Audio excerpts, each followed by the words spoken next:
Good evening, Crimson Tide Nation, and welcome to the 90th edition of the Alabama Crimson Tide Live call-in show from yours truly, Jackson Johnson and Jeffrey at OnlyTalkSports.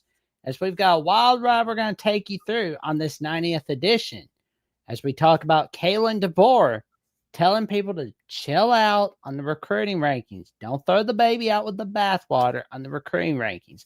Plus, we're going to go over what EA Sports has rated Alabama for college football 27 while we take your calls all right here on the Alabama Crimson Tide Live college show presented by FanDuel, where you can get top-notch predictions in the world of MLB, WNBA, NBA, especially the NBA draft, NFL, college football, men's and women's college basketball, and the U.S. World Cup, which I might have gotten that wrong. Don't use me for soccer predictions, folks. Do not do that. That's a good way to lose your money. But I will tell you, though, you'll get top-notch over-under predictions. You'll get some top-notch lines that you'll be looking at, especially for this week's slate of Major League Baseball. All of it, all right there on FanDuel. How you doing today, good buddy? I'm doing good, Jackson. Excited to get the 90th edition of the call-in show going, and interested to see which type of calls we get tonight. Hopefully some great conversations will be had about Alabama's ranking. You know, from Alabama fans, are they worried? Are they not worried? Definitely want to hear your guys' thoughts. I'm sure we'll get some chaos from a certain most hated Buckeye fan, but we'll see. Self-proclaimed, by the way. I'm not saying we don't like him or anything. That's his words. He says he's the most hated Buckeye fan out there, but definitely can't wait to get into all of it. Like Jackson said, definitely a lot of people are talking about the World Cup that's going on, and we're not soccer experts. I know soccer. Like I've read that a lot of people. I don't get paid enough to cover soccer. I don't even know if you saw this, Jackson, but I saw the other day that soccer just passed baseball as the third most popular sport in America. I don't know if that's true, but that's what I read. I was shocked to read that. I was thinking it'd be hockey. Honestly. They said that they said it was like an article I read. It was like based off like TV statistics or like social media interaction or whatever, something like that. They said that soccer was the third most popular sport in America now. So baseball's fourth. I think hockey's fifth. So yeah, I mean, I like a lot of people checking out soccer. You know, try best to give the people what they want and talk about it. But that's definitely not my strong suit at all. I mean, Alabama football, that's a strong suit right there. We'll definitely talk about that. But I know a lot of people are excited about this U.S. World Cup and some other stuff going on right now. The draft just happened in the NBA. It's interesting. So, it's kind of a dead period, but we'll definitely find some stuff to talk about with Alabama, whatever you guys want to talk about on the call-in show. For sure. And we've got a $2 super chat. We're not even 5 minutes in. We got a $2 super chat from Caden the Diesel Freak, where he says, roll Buckeyes, roll, and torch the Tide. Well, we want to say we thank you for that $2 super chat, good buddy. And yeah, our slogan, Roll Tide Roll, is so good that Caden wants to use it for his own team. I mean, that's how amazing Roll Tide Roll is. Right? I mean, it's there you go. And we just want to remind you, if you want to have a good chance of having your comment read, you put it in a super chat, or better yet, if you want contribute by putting in a super sticker or becoming a YouTube member of Alabama with the Voice of College Football, awesome. But if you can't be able to put in a super chat or put in a super sticker or become a YouTube member, no worries at all. That's why you like, comment, subscribe, share the shows, and click on the notification bell to Alabama with the Voice of College Football so you never miss no video whatsoever, as we are now 89 subs away from that magic number, 3,300 subscribers. We're 289 subs away from that magic number, 3,500 subscribers. Think about that for a moment, folks. That's going to be awesome. And that's with all of your help. Thank you guys for helping us get closer and closer to our goals all right here on this channel. And we've got our first caller of the night. He's a good buddy of the show. You see him a lot on here. You know him. You love him as the Godfather of the SEC. How you doing tonight, good buddy? I'm good. How you doing tonight? Oh, I'm doing all right. Doing good. Oh man, so what you got going on tonight, man? And what's on your mind? Double J, Alabama, the voice of college football. Single J. Only talk sports 3 times. Try to talk sports every day. At least you try, Steve. Oh yeah. All right, we're ready to roll tonight. We everybody's worried about 2027. We hadn't played 2026 yet, have we, Jeffrey? I agree with you. I mean, it's a classic case of people looking too far ahead. Any of us can be guilty of it. You know, I can't say I've not done that, but right now I feel like a lot of Alabama fans are looking very far to the future instead of looking at right now. You know, I mean, even if this is a little bit of a transitional year, trying to, build towards the future, as a lot of people are predicting, like maybe this isn't going to be the best year for Alabama. Yes, the future looks bright, but we got to get through now first, so. Exactly. 2026. Let's focus on 2026. If we focus Oh, I on agree. 2026 and win the games and do what's supposed to be done, 2027 will take care of itself.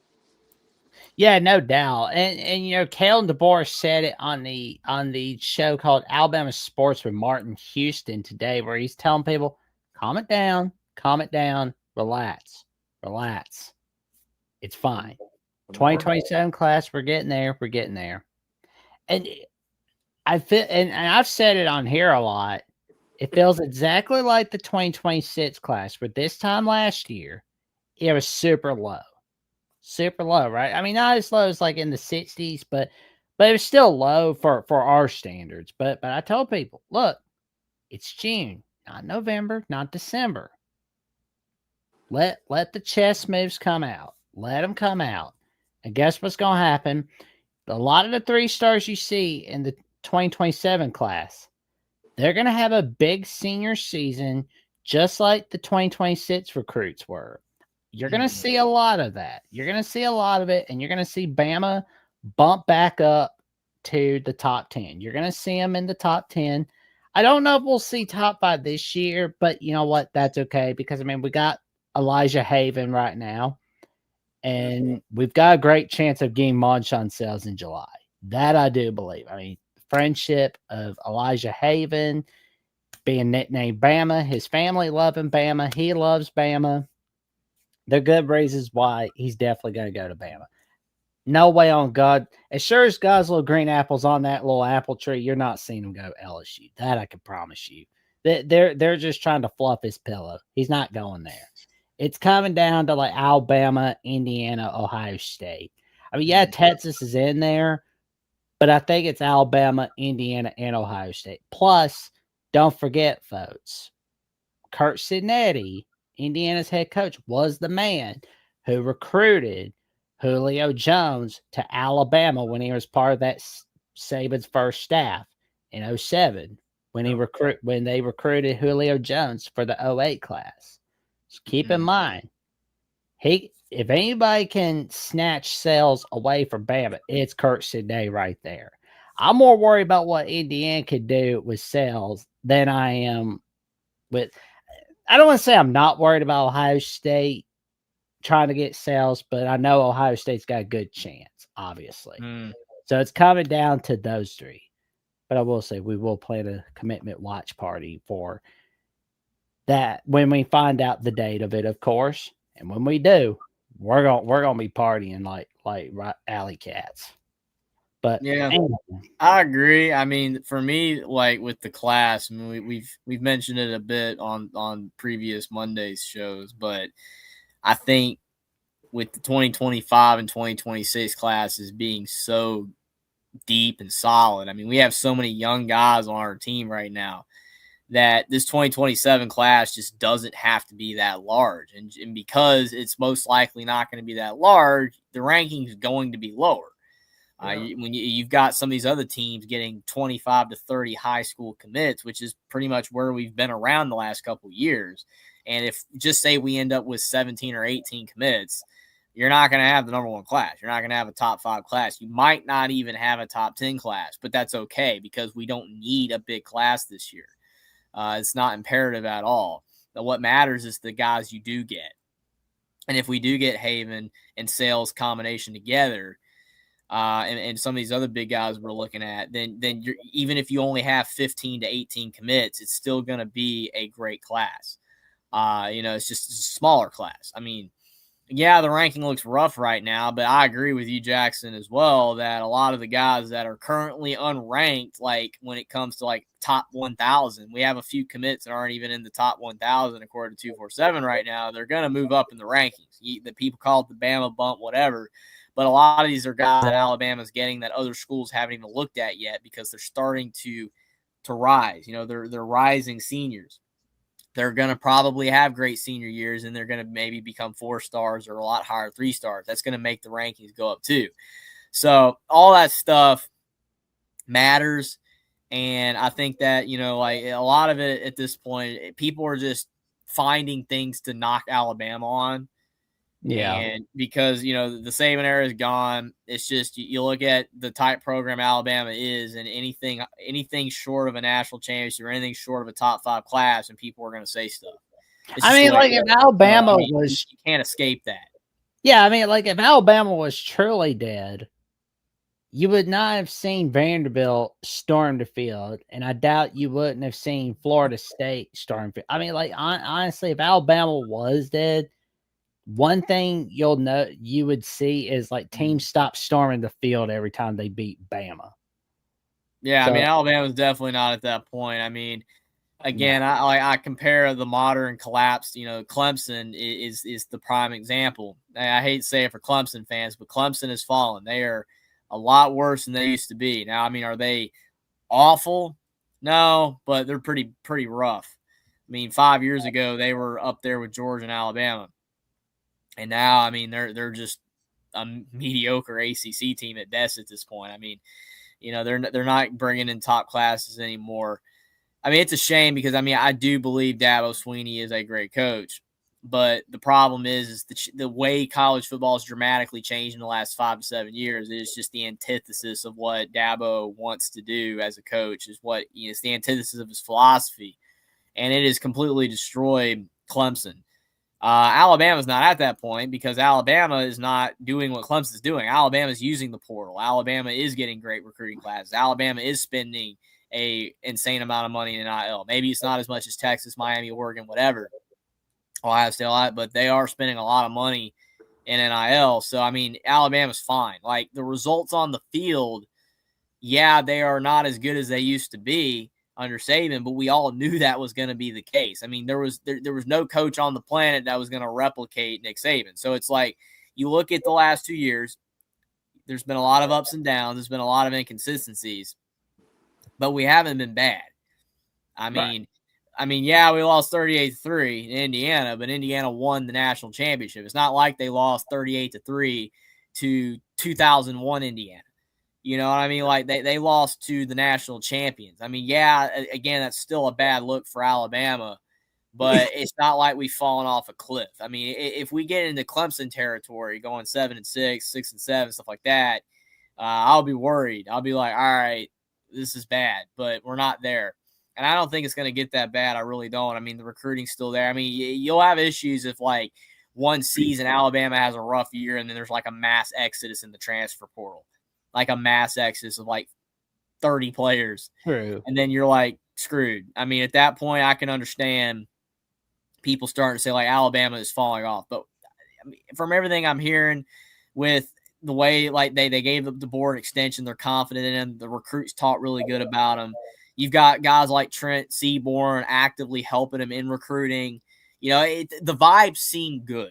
Is my point. And even if this season is like a 9-3 type of year, if that ends up being the case, the future, like everybody's kind of pushing ahead towards 27, 28. It looks bright. I mean, things can derail, obviously.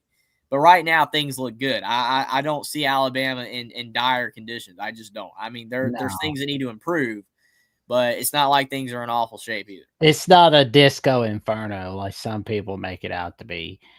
Godfather, what do you think, man? Let's hear your thoughts, man.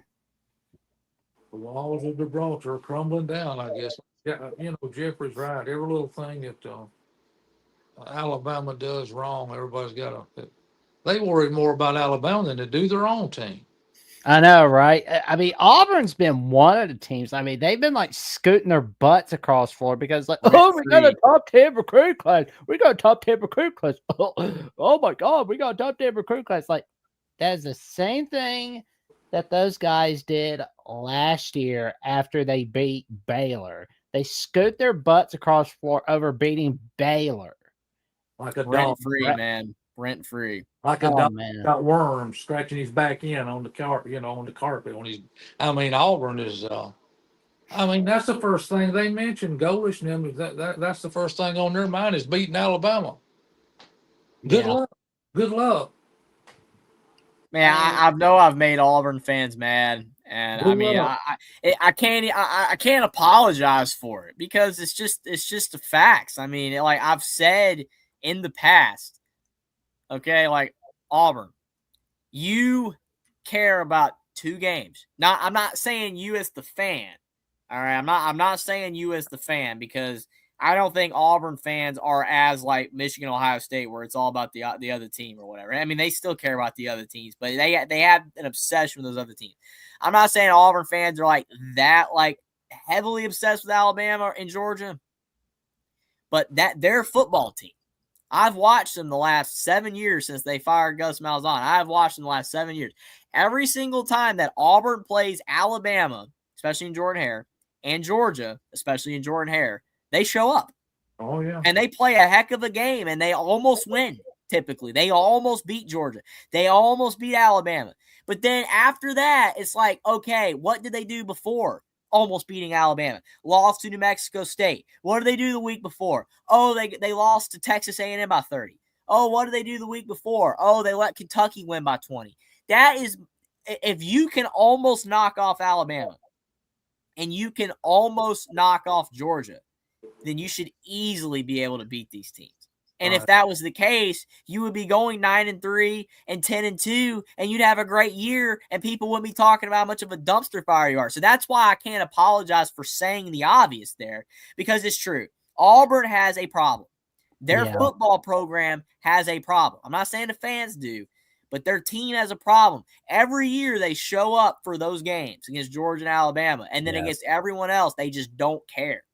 They don't even care, and that's why they suck. I remember that bowl game. It's hilarious. This sequence. All right, Auburn loses to New Mexico State. Mm-hmm. Almost beats Alabama. It takes 4th and 31 to win. And then the very next game in the bowl game, Auburn loses to Maryland by like 40. 40, yeah. 40. Mm-hmm.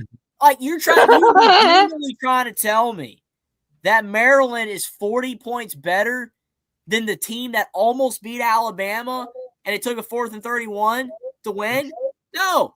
Like Auburn was better than Maryland. They got more talent than Maryland, but they let Mike Locksley, Maryland, win by 40. 40. 40. Oh. And this is the same program that back at the tail end of Gus Malzahn's tenure beat Purdue by 60 in a bowl game. Yeah. 60. Okay, so like Auburn used to do that. Auburn used to actually like do what they're supposed to do against programs like Maryland and Purdue. They would destroy them. They would run them off the field. And you know what that Auburn team was that ran Purdue off the field that year? They were 7-5. Yeah. They were 7-5. They went 8-5 that year winning that bowl game, but they still beat Purdue by 60 because Gus Malzahn still got them to show up. And but literally 5 years later, Auburn goes out there against Maryland. Again, one game after almost knocking off an Alabama team that made the college football playoff that was very good, only lost on a 4th and 31 backcourt of the end zone play. Auburn loses by 40 to Maryland. Now, I understand some people are going to say, well, Jeffrey, that's the change in taste, or not changing taste, changing culture of college football and how teams just don't show up for bowl games. And I understand that, but that was already starting to begin in like 2018, 2019 when Gus Malzahn beat Purdue by 60. Yeah. And again, it's an Auburn culture. It's an Auburn problem. Since they fired Malzahn, I'm not saying if they had kept Malzahn that Auburn will be good because I think the longer I look at Malzahn's career, he was trending in the wrong direction. He was getting worse at Auburn. He wasn't doing as well. I think his style of coaching was starting to regress overall. Kind of like Tom Crean. Tom Crean in basketball was great at Marquette with Dwayne Wade. He was great in Indiana, but then his style declined and then goes to Georgia, doesn't do anything with Anthony Edwards. Certain coaches kind of fizzle, and that's fine. I think Malzahn was starting to fizzle. Nothing against him. I think Malzahn was a good coach in his prime. But and here's a stat. But the thing is that if Auburn didn't fire Malzahn, they wouldn't be as bad as they are right now because they suck and they're awful. They've been through 4 different coaches since then, and they ain't getting anywhere. It's the only game they worry about. It's Alabama and Georgia. That's the only 2 games they worry about. The fan base is just basically they've been that way for a long time. I mean, the elders or some of the people that's been down at Auburn for a long time is still around from the 70s and 80s. They don't look at it that way, but this new fan base, hey, if Alabama's won every game and we can beat them, and we hadn't won but 2 or 3 games, that's a national championship to them, and they'll go claim it too. Ooh, yeah, Auburn, Michigan. Ooh. Yeah, I mean that's rough. I mean, Auburn historically is better, but currently, no. I mean, again, they're not good at all. No. And like for me, I mean, I know that it's probably hard to do this in the modern era, but if I was the next Auburn coach, like I mean, you just sit there, right? Like you have your board, your whiteboard or whatever, and and you start writing stuff on. I would just write the entire Auburn schedule, and I would just mark out Alabama and Georgia, and I would just be like, don't even care. I know people are gonna be like, what are you talking about? Like, but I'm gonna get to the point. You mark out Alabama and Georgia, like, don't even look at those right now. Just don't even think about it. Look at these other 10 games. 10-2 makes the playoffs. Like, I'm just saying, 10-2 makes the playoffs. If we beat Alabama and Georgia, but the same effort that you give in those 2 games, this is what we're going to do in these other 10. And think about it. You're 10-0 going into a game like Alabama or Georgia or whatever. You're probably going to be fired up to win anyway. Yeah. All right. That their issue is they don't care. Steve, I know Steve rolling his eyes here. I'm just saying, man. Auburn doesn't care. When they're playing Kentucky, when they're playing Vanderbilt, when they're playing Mississippi State, I've watched Auburn lose to these teams in the last few years by 30, by 40, by 25. They suck, man. Like, they absolutely suck. And then when they're playing Georgia and Alabama, they give it their all and they lose by 3. And it's like, wow, but you lost. Give that same effort and you would go 10-2. 100% on this comment. It's the alumni that screws Auburn. And check this stat out for a sec. The last time Auburn had a winning record was in 2020. But if you don't feel like using the 2020 season, 2019 was definitely the last time you saw Auburn getting a winning record, which Auburn and Nebraska are in the exact same situation. I mean, they're Nebraska obviously historically was way better, but like they're the exact same. I mean, they're 2 programs that were really great and currently they're awful.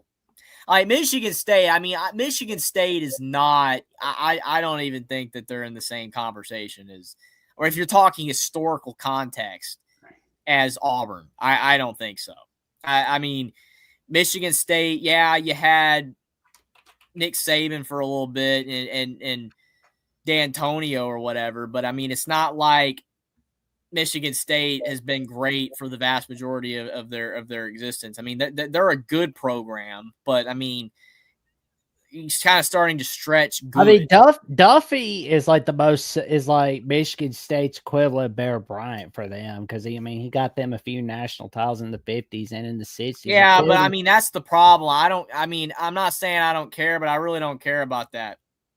I don't care. I mean, that's like telling me that Minnesota won a couple of national championships in the 30s or so. I don't really care. Right. I mean, I'm talking about like modern knowledge, modern like actual stuff. Like Auburn won a natty in like 15 years ago. You know what I mean? 2010 or whatever. Like that happened. Michigan State, yeah, they made the playoffs once, but it didn't last. I mean, I don't know. Like Nebraska won in the 90s, which, I mean, is a lot sooner than the 50s. I mean, here's all what I'm I do saying want. is like Nebraska, for context, Mm-hmm. Nebraska, even younger people, Yeah. it's fading because they're awful. But I mean, we're still Nebraska kind of holds weight. You know what I'm saying? Like Nebraska's like, yeah, they were good 30 years ago. Yeah. Michigan State, they were good 70 years ago. There's a big difference. Oh, yeah. I mean, it's like someone naming an artist, music artist from the 1950s and be like, yeah, anybody but Elvis. You know, like oh, yeah, this guy. I mean, or Sinatra. There was a lot of like Nat King Cole. I don't know. Somebody that was big back then. Oh, yeah. Anybody going to know who the heck that is? Most likely. No. But I can name you like 100 people from the 90s that people are going to know. Metallica. Yeah, like Nirvana. Linkin Park was 2000s, but kind of still in the same time frame. Nickelback, Creed, Guns N' Roses. I mean, you see what I'm talking about? Like time passes. Oh yeah. And in Michigan State's, when you just said whoever the heck was good in the 50s, Duffy or whatever. Duffy, great, Duffy, but like, Darkhead, does anybody Curtis. care, Jackson? I don't think they do, and that's no slight, because I'll do the same thing. I'm guilty of it too. Indiana won a national championship in basketball in 1940, 1953, 1976, 1981, and 1987 in college basketball. It's getting to the point where those don't matter anymore. Yeah, I mean, they matter when, like, if you're comparing as a rival, like, hey, Indiana, we're better than Purdue. Why? Because you haven't won anything. We got 5. That's great. When you're like going against your rival like that, that's awesome. But modern context, nobody remembers when Indiana was good. No. I mean, yeah, 2008, Kelvin Sampson got fired. Oh, yeah, 2013, Cody Zeller, Victor Oladipo. I mean, some of us will remember the 2010s from Mark D'Antonio, but like, I mean, they're still relevant, but I'm just saying, like, Michigan State's height with D'Antonio was still not as high as Auburn's stretch when they were good. Like, Auburn had the 2013 kick six. Auburn had the 2010 national championship with Cam Newton. Michigan State didn't have that. No. They were good, but they weren't that good. Yeah. But I will say, though, I do have a question. Do you think that Pat Fitzgerald can get Michigan State to 9-win seasons on a daily basis again? Or is that like a no? I mean, I don't know the NIL situation, Jackson. I can't say, but I mean, a lot of this hinges on that. And I mean, it doesn't necessarily seem like Michigan State is competing that great in that space. I mean, they lost Nick Marsh to Indiana. I mean, Michigan State basketball, like Izzo tries. I mean, he competes with recruiting, but he still loses out on a lot of great players because he can't compete with the big schools for the big recruits. So, I mean, I don't know. I really don't, but Cade the Diesel Free for the $2 super chat where he says MSU is garbage. I take that as Michigan State because that's who we're talking about for right now. We appreciate the second $2 super chat, good buddy. And once again, for those who want to put in a super chat or put in a super sticker, awesome. If you can't be able to, no worries. That's why you like, comment, subscribe, click on the notification bell, share the link to your friends, family, so you never miss no video whatsoever. And guess who we got? We got Cousin Maddox in the chat. He and JT and friend Damo, they do a great job on the channel. I mean, on their channel. It is so awesome. The Roll Tide Nation channel. I mean, they do a great job on it. And no worries, we will collab at some point. No worries there. And he says, VOCFB, what's going on, boys? Roll Tide Roll from Cousin Matt and a Roll Tide Roll from Alabama with the voice of college football. Oh, man. Hallelujah. And anything else you got for us tonight? I have one more point to make on this Auburn-Michigan State thing, if you don't mind, before we get to future callers. I got it in the waiting room, if you don't mind pulling it up. All right. Let's watch. All right, so again, I know vacated wins, all that stuff. I'm not taking any of that into account. But again, you said Auburn and Michigan State are comparable. They're one and the same. NCAA football teams ranked by total wins. You look at this list. These are your blue bloods right here. See, this is why Nebraska, folks, this is why they're still here, right here, all right? Because they were good. They suck now, but they were good, right? Top 10 here. You go down this list. Auburn's at 20. All right, Auburn is at 20. Let's go down. Let's find Michigan State. Where are they at? 48. 100. It's not the same. They're not even close. They're not even close. Like, this is why all-time wins matter. This is why Indiana basketball is still semi-relevant, because they are still a top 10 all-time in wins college basketball program. They're at 10, but they used to be like 4th, but they've fallen to 10, but they're still 10. But this is why Nebraska holds on here, right? This is why Tennessee, even though we all laugh that they suck, I mean, look at their win percentage, 67%. That's pretty good. All right, like Michigan State down here is all the way at 58. That's 9% worse. If you're going all time, that Michigan State is not Auburn. I don't know. I don't know what else to say. I mean, again, I'm not Mr. College football expert. I don't know everything about the past, but I mean, even me, like not knowing every single thing about the past, like certain archivists do, knows that Michigan State is not Auburn. Yeah. They're not Auburn, and they ain't going to be Auburn until Michigan State has 20 great seasons and Auburn doesn't, and they're in the same all-time wins range. They're not even close. No, I wasn't talking about you, Michigan. I was just saying I know what you were meaning, that stretch of time. Like you know, that from that 10-year stretch that they were both around the same. I don't disagree with that. You're right.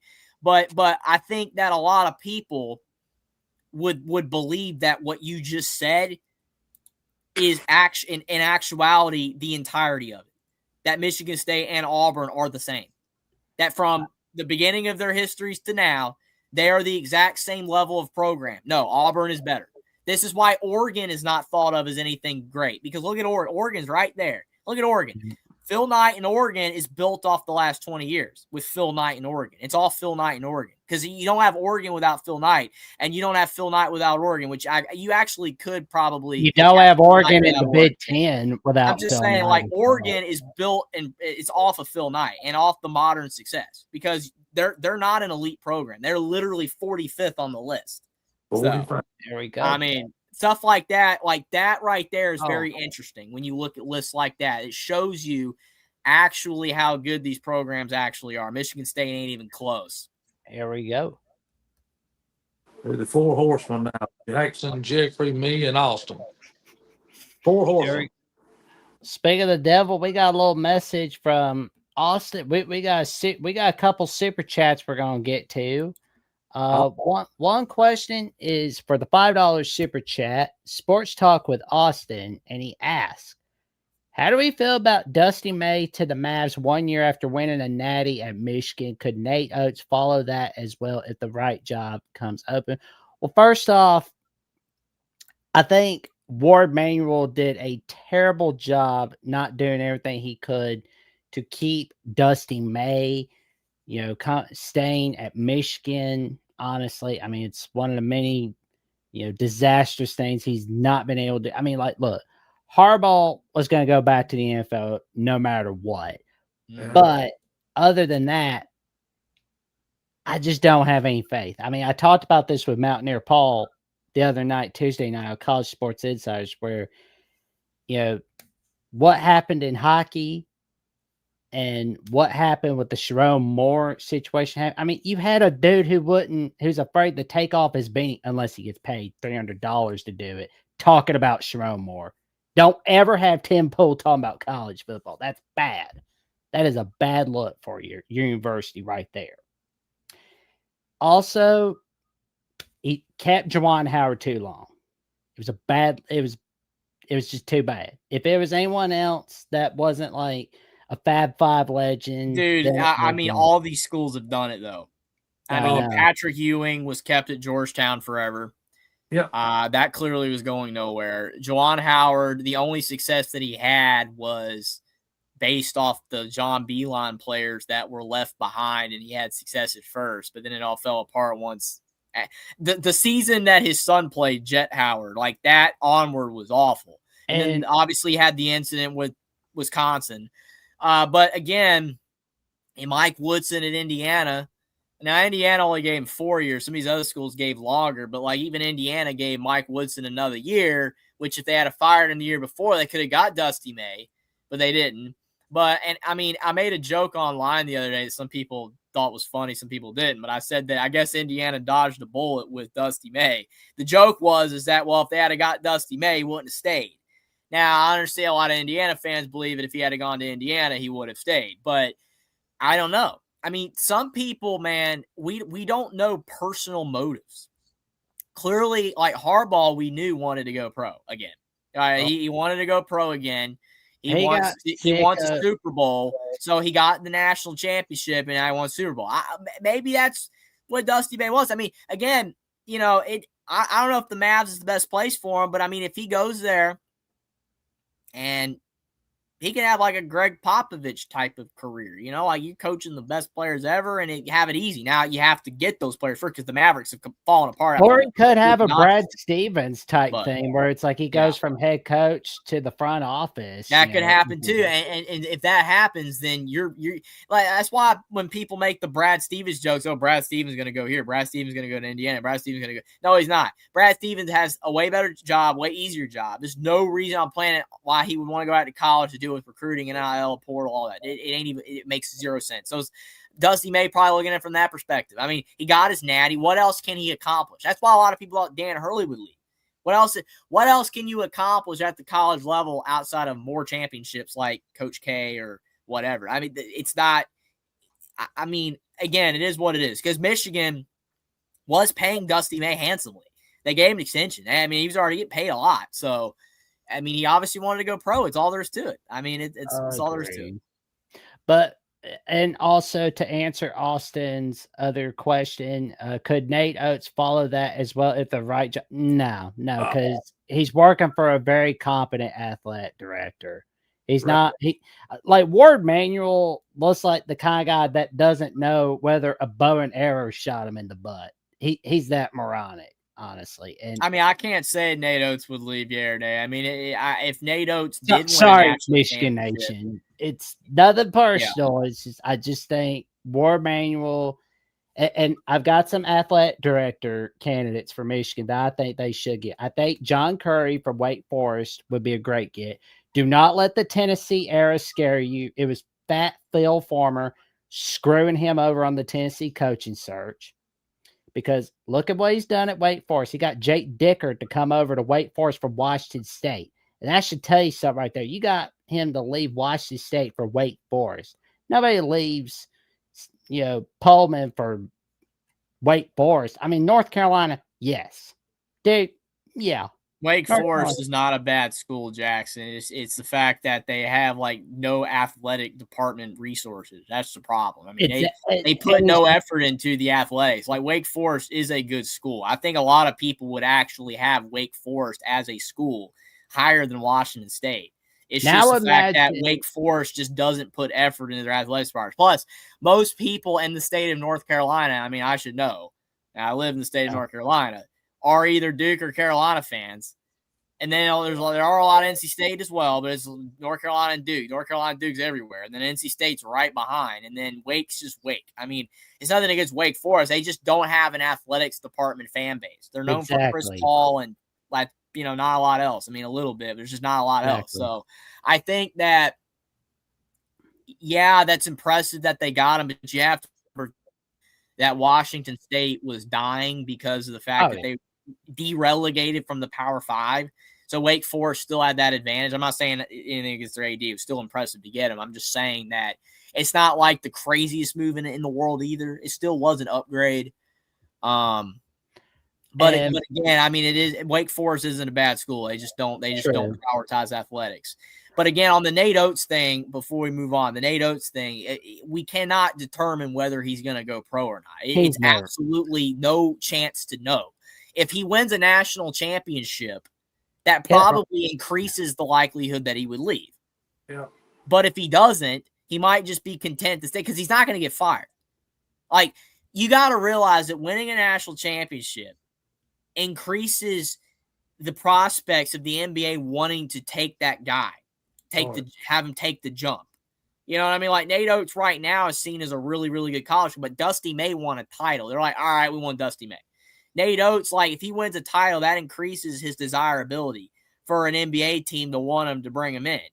And he probably would leave. I can't say for sure, but he probably would. So, I mean, as it is, I mean, he's probably more safe at Alabama if he doesn't win a title. Now, I can't prove that. Again, I could be wrong, but we don't really know. I mean, you're not Nate Oates. You're not Dusty May. Again, you don't know what these guys want or are going to do until they do it. It's kind of hard to know. Well, and the two other ADs that I think Michigan should get are Josh Whitman from Illinois. Because, I mean, dude got people tuning in for Illinois football in March, and in a good way, by getting Lovie Smith as head coach. Now, he did realize the Lovie Smith experience wasn't working out, and he was like, okay, I'm going to go ahead and get Brett Bielema. The Brett Bielema experience has worked out. The Brad Underwood era has been working out nicely for men's basketball. I mean, it's not gotten him a final name or anything, but you know what? That's okay. I feel like if Whitman was the athletic director for Michigan, I think he would do a great job getting top-notch hires for football, basketball, baseball, all the sports. And I think, like, when you get to that point where Whittingham is saying, I want to retire, I want to go spend time with my grandkids, I think Whitman will formulate a great plan for the Michigan Wolverines. Lastly, Ren Baker from West Virginia. I like what he's done by fixing football, baseball, basketball. I mean, he's gotten people tuning in by watching college baseball by having Steve Sabins. I mean, you got everybody go viral singing about country roads on the Mountaineers for baseball, college baseball. You got Rich Rod to come back for college football. But one of the things I like how he handled was the Bob Huggins situations where when he was saying stuff he shouldn't have been said, on the radio station, right? And then like a few weeks later, he got busted for drinking and driving. He was like, I'm going to have to make a tough decision here. Bob Huggins is beloved at the university, but got to make a tough decision and fire him before this really gets out of hand. He didn't wait for like Crystal and Saga on Breaking Points to talk about it. He didn't wait for some report on CNN or Fox or CBS talking about it. He was like, I got to make a decision and make a decision now. That's what you want in an athletic director. Somebody that will be tough, decisive, and make really good decisions when the time counts. And by the way, we appreciate the $5 super chat, Austin. And sorry for taking so long, Sergeant First Class Auburn, for getting to this $19.99 super chat. I'm going to say it, but it's for $19.99. War Eagle. We appreciate the $19.99 super chat, good buddy. And, once again, for those that are tuning in, we thank you guys. Thank you so much to Caden Diesel Free, Sports Talk with Austin, and Sergeant First Class Auburn for putting in super chats. You guys are welcome.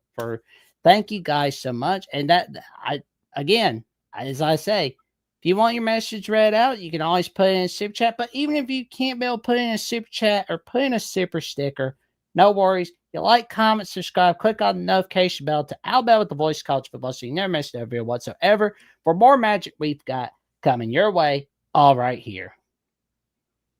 All right. Well, we got our Nats caller waiting, man. I got to get out of here. We got the Auburn people out of the shrubbery. Here they come.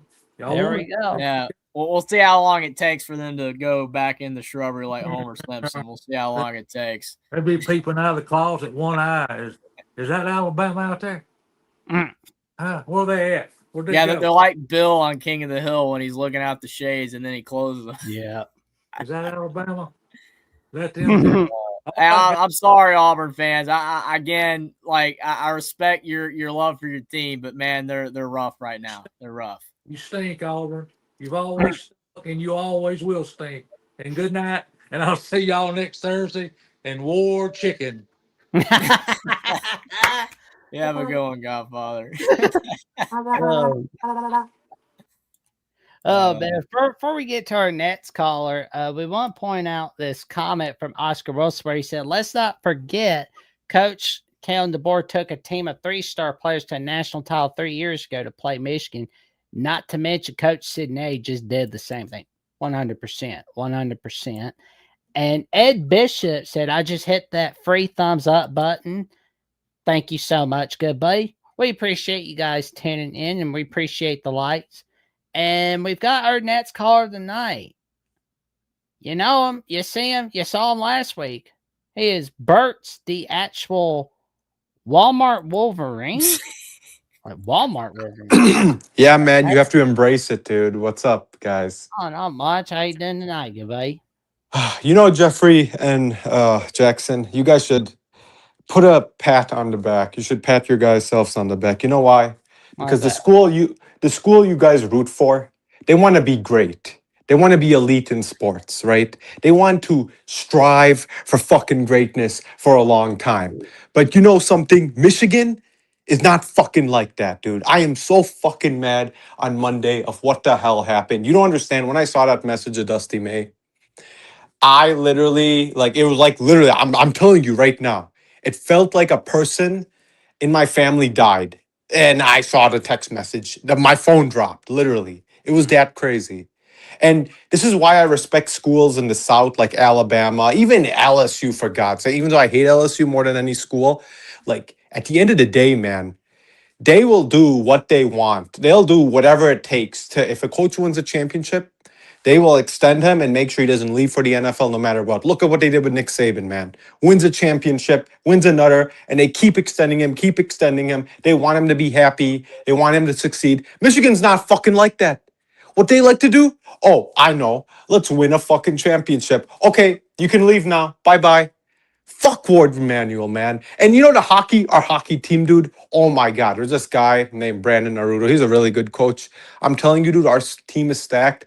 I would not be surprised if they win the championship this year. He's gone, okay, to the NHL. Like, literally, they are, and our regents are dumbasses. Our AD is a dumbass. It is like, and let me tell you something. You guys should be proud being Alabama fans. You know why? Because you guys don't spend stupid money on some stupid stuff. We spend, okay, 12 fucking $million on a investigation from a law firm that I know, actually. It's actually my father's company's law firm that they use, called Jenner and Block in Chicago. I know them pretty well, actually. And we freaking paid $12 million for the investigation of Sharon Moore's bullshit when he could use that money. It is the saddest shit. You know, you guys should be really happy you guys are Alabama fans. You guys should, because at least, you know, Michigan fans, man, it's like torture, man. We finally made it to the top. We want to go higher, greater heights, okay? If Nate Oates were to win a basketball championship, he would not go to the NBA, okay? They would make sure he comes and stays, give him the resources, all that shit, okay? And he wouldn't leave. I'm telling you right now, he wouldn't leave. I don't know if you guys agree on all this shit I said, but what is your take on this shit? Because I'm really mad. I will say the only thing that is positive for Michigan in the whole ordeal is that at least they did win 2 national championships. True. If Michigan wasn't striving for any type of excellence, then they wouldn't have any national championships to talk about recently. So, like, Harbaugh and Dusty, I mean, that's great. Now, obviously, you know, with the Harbaugh one is shrouded and everything, but I mean, hey, it still counts. You know, they haven't done what they did to Louisville basketball in 2013 and taken it away. So it's like it counts. And then, like, Dusty May's team was fantastic. And, you know, I still laugh at some people online. They were cracking me up, though, about Dusty's team. They were like, oh, man, Dusty May is so good at recruiting. It's like, dude, he used the transfer portal. It's like, it's okay to admit that. Like, everybody's using the transfer portal. Like, Kurt Signetti used the transfer portal. Everybody's using the transfer portal. Like, oh, he was recruiting. I'm like, okay, whatever. But besides that, like, hey, I mean, Dusty May and Jim Harbaugh, you know, like, they won 2 national championships for Michigan. So, like, that's a plus. Yeah, it sucks that they're gone, but I mean, you weren't keeping Harbaugh. at all. I mean, maybe unless Michigan like gave him an insane extension, and plus he didn't have all that crap with the scandal stuff. Maybe he would have stayed. But I think Harbaugh was gone no matter what. Because even like LSU, a school that you mentioned, and I agree with you that they do everything they can to like give their coaches what they want and stay. They still lost Nick Saban in the NFL. So it's no like, doubt. I mean, it does happen. I mean, sometimes if you are driven for more, the pro sports is the only option that you can go that's higher than college, even though that line is getting blurrier as time goes on, because college sports are paying their coaches so well now that it's almost like, well, why would you go pro? But again, Nick Saban left. Jim Harbaugh wanted to leave. He wants to win a Super Bowl in addition to that national championship. Before he retires, and yeah. that's what he's always wanted to do. He said it publicly. He was gone. He was history. He was not going to remain at Michigan. With Dusty, though, I mean, I was legitimately shocked. I thought he was going to stay at Michigan like Dan Hurley has at UConn. But again, I don't know what he wants. I mean, it's just one of those things where it's like, I know everybody's like crapping on War Manual. I don't know the guy, but I mean, it's easy to crap on somebody. But it's like, we don't know internally what these guys felt like. Harbaugh, we know, wanted to go. But we don't know on Dusty. So, I mean, if Dusty May legitimately wanted to stay at Michigan and they didn't give him what he wanted, then yeah, okay, that's Michigan's fault.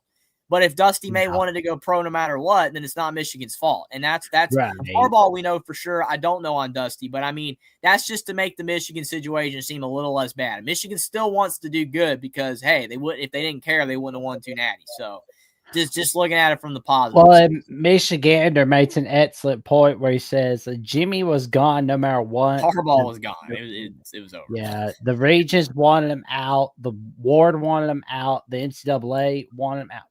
Yeah, they need some new Regents. Michigan needs some new Regents. Dude, I need to actually tell you, Jackson, I might re-download Discord and go back in your chat. Dude, I have to tell you some crazy stuff about some Regents, man. These Michigan Regents are so evil. Like, you don't understand how evil they are. Like, one of them is like I'm not going to bring it up, but some Epstein type stuff, like connection. So, like, I'm not going to bring it, but, like, it's crazy, man. Our Regents are so evil. I don't think there's That's any like, universe. oh man, allegations there. Yeah, dude, it's yeah. crazy. Like, I'm not gonna say it on here, but yeah, because it's like, it's not what you know, it's what you can prove. dude, That's it's so corrupt, dude. Like, at least the Alabama, dude. Like Alabama, I'm not gonna lie. Like, I have never heard any scandals in your university like that. Like just athletically, like Michigan. It's like, I'm telling you, it's Michigan because the regions are just so corrupted, dude. That's what it is. OSU and MSU can keep saying their dumb stuff, dude. The regions, at the end of the day, they only care about money, and they care about they really don't care about, like, okay, you win a championship, you want multiple more championships. No, you just be a good program and make money. Why did they fire Juan Howard? Because they lost ticket sales in his last season because they were so bad in Michigan. But yeah, I'm just mad, man. But oh, I do need to ask about Alabama, man. Like, so right. you're recruiting, dude. Mhm. So is that Monsoon Sales guy, right? This was a player I knew. I don't know why some of the people in our fan base felt like we were gonna land him. We're not gonna land a 5-star receiver unless like I felt like Yeah. because it's like I said early on the show, and I've said it on a few Yeah. other shows. It's more of a battle between Alabama, Indiana, and Ohio State. Yeah, OSU's in it. Are you kidding me? yeah, I know LSU's in Oh it, my but god. If they land him, it's not good, dude. I'm gonna be. Uh I think you'll definitely see me crash out. So, I mean, I'm not gonna be thrilled. I mean, Motion Sells is definitely a guy that, I mean, he has a lot of leverage.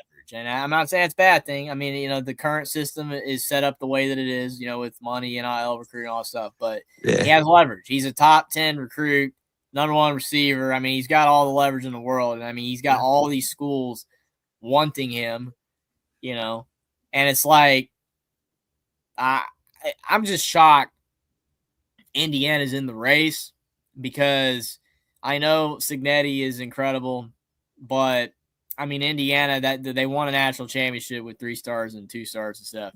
And most of the guys that they've landed in their class are 3 stars. So it's like, I mean, the amount of money that Indiana's going to have to spend to get him is steep. And I don't know if Curt Cignetti is going to want to spend that much for one guy.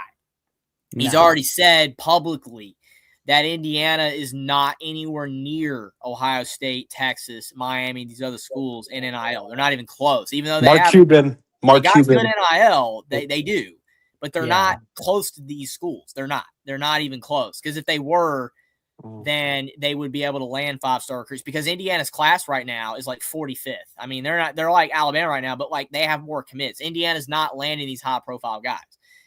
They're not. And Sales would be the highest recruit in Indiana history by far. It would cost a lot for them to get him. I just don't know if he's going to want to spend that much on one guy when his resources are more limited than these other coaches and programs. That's my thing. Because if it's strictly off coaching ability, Cignetti should absolutely get him and the staff in Indiana. Because, dude, he just took a 0-star receiver in Elijah Surratt, and he got drafted in the 4th round. Like that right there, I mean, to tell you something, you know, like if I'm Sales, I'm like, yeah, I want to go there. But again, I think that Indiana is not in in the same realm as these other schools in the money factor. I mean, that's why this comment from Trojan Fight, I think Cignetti was a good Cinderella story 5 years from now. Will he make the Natty again? Will he even be an Indiana coach? I have no idea on any of those things, but like, the biggest reason why people are skeptical that Indiana can continue the success is because people know deep down Indiana is still not competing with these other schools in the NIL space. How long is Coach Cignetti going to be able, and the staff going to be able to land all these diamond in the rough players, and they all just work out like the last year's team did? Because they just did. Every single player that they landed hit. All of them hit. They were all good. Mikel Kamara, 0-star recruit. James Madison, fantastic. Elijah Surratt, 0-star recruit, fantastic. Division II to James Madison to Indiana. Fernando Mendoza, 2-star quarterback that was going to go to Yale, but then got a late offer from Cal. Goes to Indiana, does great. All of these guys hit. Every single one of them. Is he going to be able to do that again? I don't know. I don't know if he's going to ever be able to do it again because, again, I'm like everyone was telling me, Jeffrey, well, now that Indiana just won a national championship, they're going to have a top 10 to 15 class. Their class is ranked 45th right now, and their highest ranked recruit is like 550th in the nation. They're not landing what like Auburn lands. They're not even landing what Texas Tech or none of them.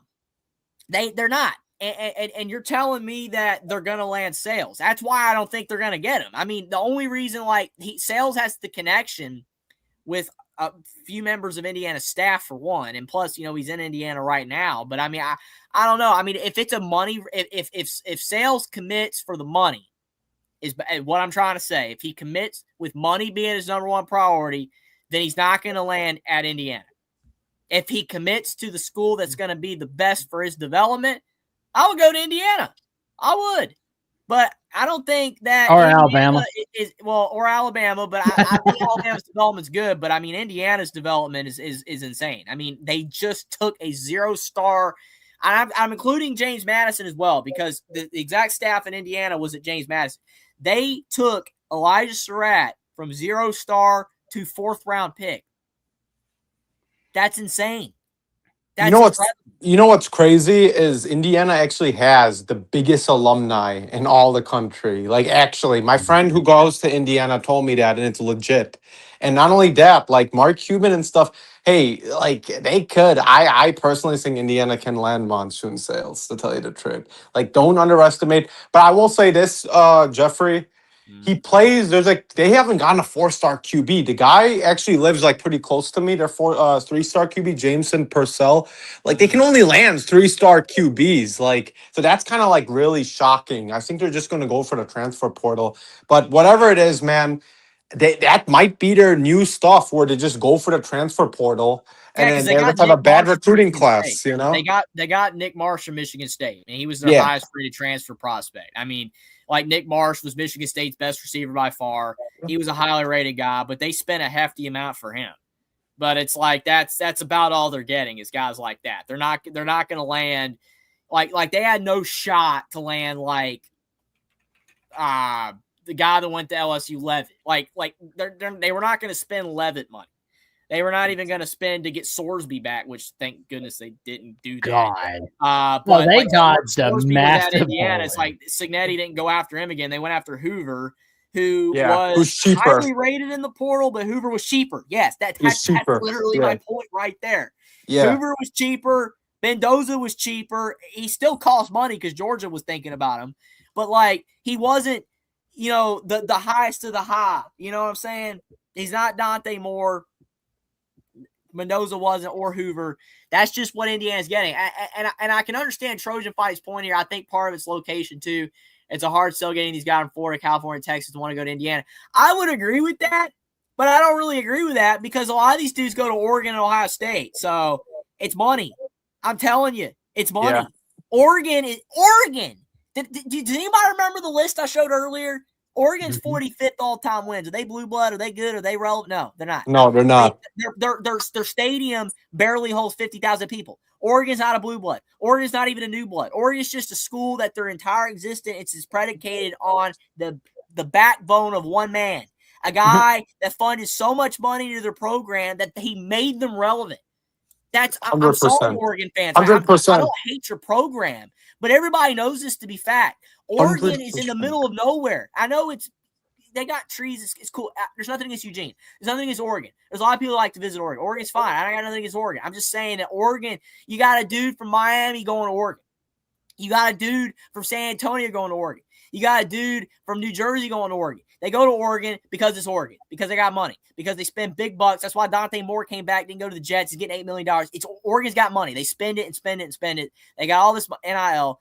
Ohio State's got NIL. Ohio State spends an incredible amount. Literally, I will repeat, Tommy Tuberville.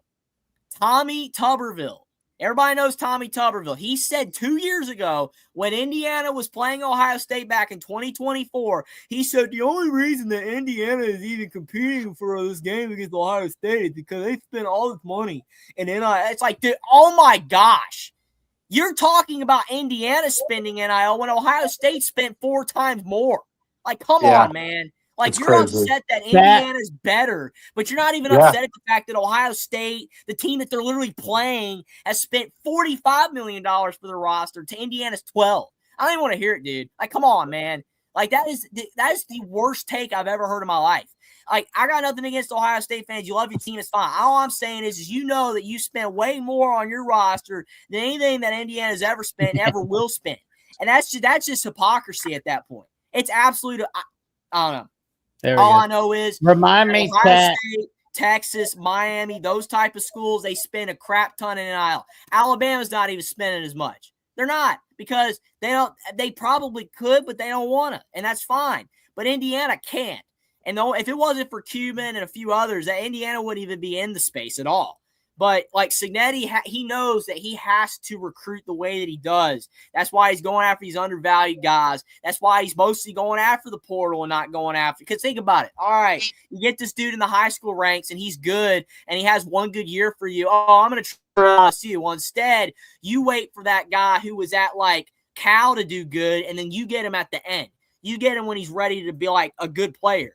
So Cignetti's got the strategy. Whether it works out for the years, we'll see. But all I know is that Indiana is not in the same space as the other schools. If they get Sales, I would be shocked. It's not impossible, but it's got to be what Sales wants.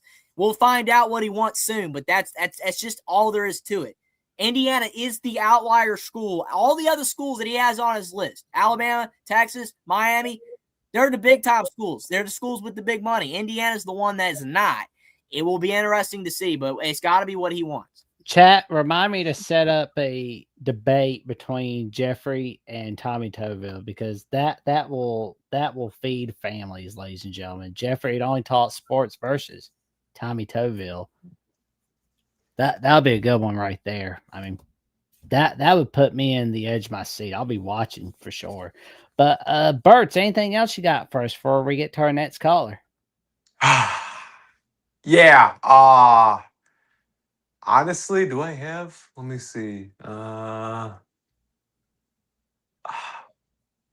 Yeah, no, I really don't have that much, but yeah, it was well, thank you for that update with Monsoon Sales because I'm really curious about where the hell he's going. Oh no, I have one quick thing. How is your NIL even? Because I know like Oh, it's fine. it's fine. Okay, because I was kind of like wondering but like your portal, like, are you guys gonna like maybe do the Indiana like method where like you guys just don't have a super strong class, but then like you go hard in the portal like Indiana? Is that what you guys are gonna do, or probably not? I think we're doing like what's similar to what Indiana's doing. I could see something like that where we just kind of mix up a little bit of the recruiting and a little bit of the portal, just kind of The mix up. issue is Yeah. that from what I'm hearing, I'm not hearing anything anybody else isn't hearing, but from what I'm hearing around college football circles is that with each passing year, these recruits are costing more. High school recruits. Mhm. They're caught like you're getting more and more of the Bryce Underwoods as time goes on. And the problem is, like I said earlier, people like Signetti realize, like, all right, if I get this guy as a freshman and he plays like a year or two at my school and he's all right, then he decides to transfer and go to whatever school, LSU, whatever, Texas. What good was all that time I spent recruiting him?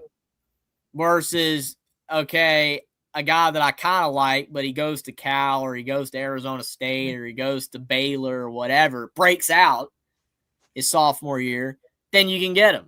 And then you get him when he's good. And you get him when you didn't even really, I mean, you had to still kind of like hone the craft, but you've already got a workable player. You know what I mean? Because most freshmen aren't workable players, no matter how good they are. That the issue is the loyalty problem. If every single player that you brought in as a freshman didn't leave, then recruiting the high school route would be great. But that's not happening. I mean, A&M, Jimbo, he got number one class. How is that number one class working out for him? Because for one, he's gone, and number two, they all left. So it's like whatever. And I mean, like to me, I mean, if you're a coach and you're seeing that trend, that's why I've Dude. said it so many times. Alabama has gotten a top 5 class in high school recruiting last year and the year before. That's great. But these guys, for one, got to develop. And number two, they can't transfer. Because if they all transfer after this year, then what good did it do for Kalen DeBoer to recruit all those guys? It did nothing. It did absolutely nothing. So that, I mean, high school recruiting is getting more expensive as time goes on, but you can't even rely on those players to stay with your program after a year or two. So with all that being a problem, you're seeing more and more coaches turn to the portal. I mean, like even Dabo Sweeney, who's about culture and all that and getting the right guys, his players are transferring. And he's not even replacing them with transfers, which is hilarious. I'm like, dude, like I respect the heck out of your philosophy of not using the portal, man. But if players are leaving you for the portal, then you kind of got to replace them from players in the portal. Because if not, that's why you're going 6-6. That's why you're not winning. So, Well, and I don't know, Calvin Minette, we appreciate your comments, good buddy, especially on the comments calling for Alabama. Yeah, sleep well, Sergeant First Class Auburn. Once again, thank you again for that super chat, good buddy. We will see you soon. Appreciate it. Back to Calvin Minette's comments on his numerous comments in the comment section on a lot of our videos, and in the chat tonight. He has been an advocate for Alabama to get Isaac McNeil from Auburn, to flip him from Auburn. I'm right there with you, good buddy. That would be excellent if Alabama can do that. And if we can flip Mitchell Turner from Ole Miss, that would be great. One guy that kept everybody on their toes. I'll tell you this. I'm glad Alabama was not in the midst of this guy. Ben Jarvis Shoemaker. Like, my God, like he just flip-flopped for 24 hours earlier this week. He really put our Colorado Voice College football host, Miles Thompson, to work, where he's like, oh, he's committing to Colorado, but then it's like a couple hours later, oh, crap. He went back to Ole Miss. it was just like Willie won't he. Like that was just a mess. And My thing is, man, is like when you think when I think of the word commitment, I mean you usually think of commitment in the terms of two things in life. You think of a commitment with like a job, or you think of a commitment in like a marriage. And I mean, usually it's like it's a commitment. You know what I mean? Like you're committed, or a baby, having a baby, you're committed to raising a baby. Like these are concepts here, right? And it's like you're committed. I mean, what do you not do when you're committed to something? You don't leave it, right? So that in and of itself makes like the whole committed thing, like that right there. Like you scroll back up, please. Scroll back up, right where it says 4-star defensive lineman has flipped his commitment. So what did that mean then? What did that word actually mean? It meant nothing, because if you were committed and you made that commitment, you wouldn't have flipped. So I don't know why no one's advocated for that term to just go away. I mean, because at this point, I'm sick of it, man. I like when I was a kid and players committed. Yeah, they were in it for the long haul. I mean, oh yeah, Joel Berry committed to North Carolina, 4-year guy at Carolina, graduated at Carolina. Yogi Ferrell committed to Indiana, 4-year guy at Indiana. You know, like Jake Coker committed to Alabama. Blake Sims. You know, Derrick Henry, these guys were committed to Roll Tide. These guys are not committed, Jackson. No, they're not committed. Why are we calling them commitments? I'm just, it's a legitimate question. I'm being serious. I've heard these people on social media that post this stuff, and congratulations to the hard work that they do, because their work is getting even harder having to deal with all this confusion. Like you said with the Colorado, you know, the voice of college football and Locked On Colorado, all these people, like you're trying to stay in touch with all this stuff. Oh, is he committed? Is he not? Is it like it's making it impossible for these guys? I feel bad for them. But like these accounts that post this stuff, I've seen it on Twitter, X, whatever. Oh, this guy's committed. Oh, he's not committed. Oh, what's he doing? Well, and like that right there, it's just a darn shame that we're still using that word, that outdated word, commitment, to mean when these players act like they supposedly have signed. What's a word? What's a word would you like? What would you like? Don't know. What is it? I mean, it's a temporary piece of paper saying like, yeah, for now I'm with you. I don't know. I don't know what you call it. This is why I don't give a shit. This is why I don't give a shit about recruiting anymore. I really don't, because like all these players are just not going to be there anymore. So I can give an F less.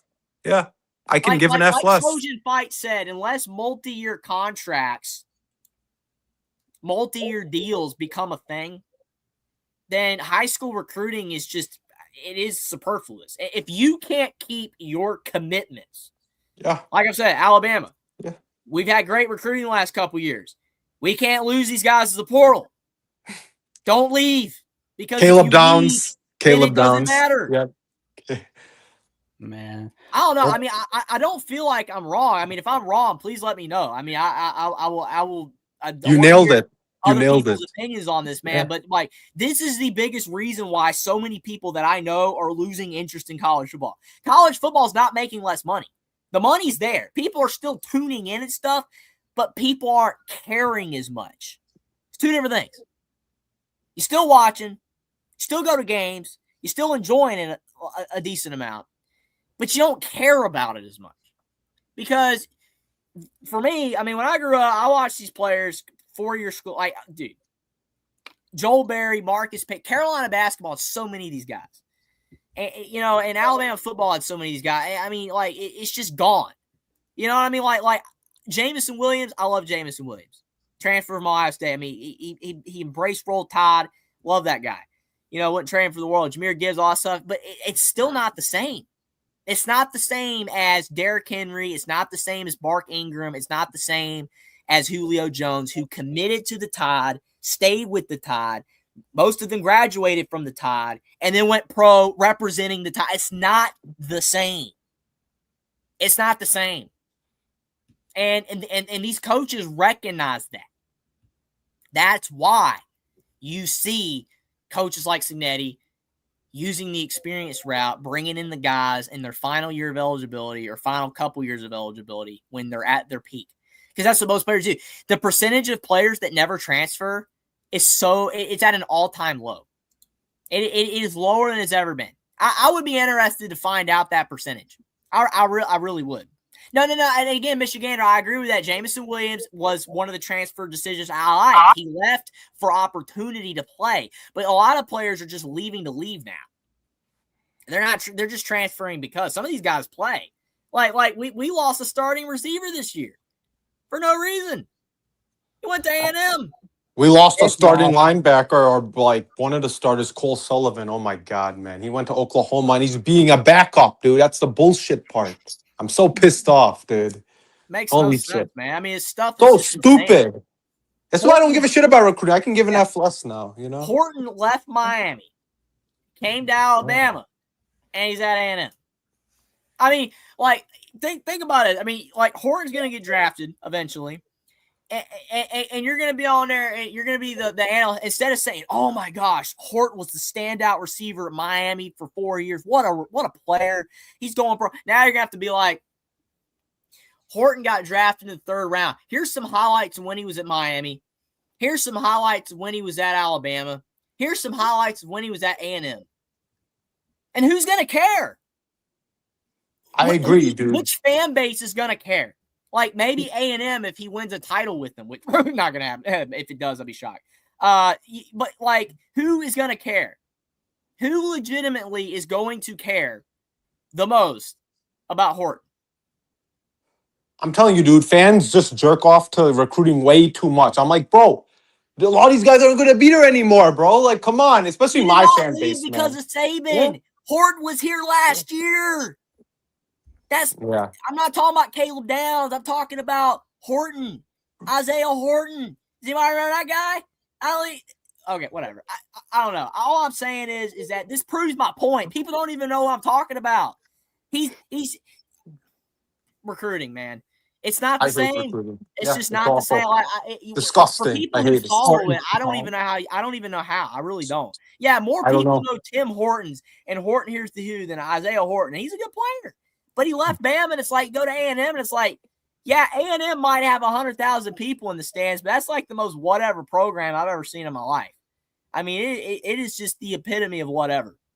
I don't know. It sucks. I mean, the multi-year deal thing will only work if you can actually enforce players staying committed to that. Because it's like, did anybody remember the dude at Duke, Mensa? Oh, yeah, that commitment thing really worked out. He had a contract and everything at Duke, and he just broke the contract. So it's like, oh, you're going to have players having these multi-year deals or whatever, and then literally like, yeah, let's just break the contract. Contracts can be broken, right? I mean, I don't know. Oh, it's America. It's going to be really hard to enforce that anyway. So, it's America. There's a loophole to every contract. And I will repeat, as I do all the time when I start going off about this stuff, I don't blame these players for doing what they're doing. I don't blame it at all. Again, if any of us were involved with this stuff, we'd probably do the exact same thing to make more money, do it. I don't blame these players at all. The system is the problem. The system breeds the problem. The system is why the players are doing what they're doing, which is the problem. The players are just doing what you would expect them to do. I mean, why would anybody not want to increase their financial situation? I don't blame them at all one bit. But the problem is the system allowing players to just freelance, do whatever the heck they want to do here, go wherever they want to go, do whatever they want to do. And there's no loyalty, and it makes zero sense. You can't even follow it anymore. We got JT in the chat. It's been a minute since he's been in there. All right, where he says about the Jimmys and Joes, coaching is maybe about 20%. Everybody wanted the kids get paid. Now it's a money game. Yeah, what's funny about like Trojan Fight mentions Damon Williams. That's a funny story. A lot of people have probably forgotten after Brendan Sorsby and all this other crap that's been going on. But like you had the Damon Williams situation. Darian Mensah, Duke didn't fight it. Duke just gave up. I don't know if Duke didn't have the leverage ability or what, but they just let Mensah walk. After a brief struggle or whatever type of struggle it was feeble, but it was something. the Damon Williams situation, I mean, Washington took it to the brink. It was like, dude, you ain't leaving. And the funny thing about it is that Washington gave him a good contract. I mean, it was hefty from what I've heard. So it's like, but they were able to keep him. Now, I don't know about team morale or how that's going and all that with what he did, but it seems like Damon Williams is going to suit up for Washington this year. But they were successfully able to keep him. But Duke was not able to keep Mensah. But, I mean, it should not have to go to, like, a legal dispute. No. You know what I mean? It should not have to go that far. I mean, that shows you that all this has gone way too far, which, I mean, I think most people with college football knowledge had a feeling that things were going to get out of hand, but I don't think any of us could have expected it would have gotten out of hand this fast. I mean, it just derailed. Well, I mean, that's why Saban and everything, that's why I've been talking about all this stuff. It's insane. Well, Bertz, we appreciate your call, good buddy, and we will get to our next caller. Yeah, man. Take care. Hey, take care. Appreciate you guys. You guys are my guys at the end of the day. Even though I'm like the most hated Wolverine fan in the world, you guys are still my guys. Just remember that. So yeah. All right. Take care. Appreciate it, Perks. You have a great night. Yeah, you too, man. And we've got our next caller. We've got Sports Talk with Austin. How you doing tonight, good buddy? Howdy, fellas. Jeffrey Jackson, happy Thursday. Just got back from shoe shopping. Got me a nice, Jeffrey, you're going to like my selection. I got me some Carolina Blue Jordans. I'm excited. I had to get the Carolina Blues. They look rocking. Dude, it's the best color, man. Best color. Sorry, Alabama. I'm talking about for the shoes, for the Jordans. For the Jordans. Yes, the Jordans. The Jordans, people. It cost me 100. The Jordans. But yeah, they cost about $120, so they better be well worth it. There you go. You got like a little warranty thing where it's like if it's not working out for you, right? Where it's like you're able to get your money back if the shoes aren't working out for you, right? Yeah, they do put a warranty on them, but I mean, Jackson, I don't know why the shoes wouldn't work good, buddy. I mean, they're just for. want to make sure. Just want to make sure because like I don't want anybody doing the mess around on you. It's all good. It's all good. Now I'm gonna wear them tomorrow night. Just wear them around. But to wearing them around though, I do want to talk about the Dusty May situation because it does affect Alabama in some way, and it does affect how we view coaches going forward. So, like Jeffrey said, we don't know what these coaches desire, right? We're not in their lives. We're not their wives. We're not their husbands. We're not their family. We don't know what they really desire. Like one coach's desires could be like Coach K, Roy Williams. Just want to keep winning and building a legacy. There we go. We're gonna have another guy join us. I already know who it is because of what he said in the chat. You're bringing on the most hated Buckeye, right? Yeah, we got Kate the Diesel Freak joining Jeffrey, Austin, and myself on the 9th edition of the Alabama Call-In Show. Sorry for the long wait. We were just getting through the callers as we got to them. Good buddy. How have you been tonight? Good. Hey, Jackson, can I switch to my video camera for 1 second here? Only for 1 second, right? Probably wants to show everybody the Mountain Dew he's drinking, right? Camera here for just the next second. Don't worry, nothing else is here. So. Not anything bad, is it? Oh, dang it. Okay, he'll be back. He'll be back. Back to the point, though. Be like Coach K, Roy Williams, want to keep winning in legacy. And then there's other coaches like Harbaugh in football who even said, and you can't get mad at him, he even said, hey, I want to win a natty, and then I want to go chase that Super Bowl. I want to be one of the few coaches that can say I won a Super Bowl and a natty. Like, and a lot of Michigan fans were like, okay, we understand. You got your natty. You helped us win.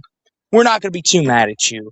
But the fact that Dusty May just won a national title and the Michigan didn't back up the Briggs truck for him and say, here, please stay. Don't leave us.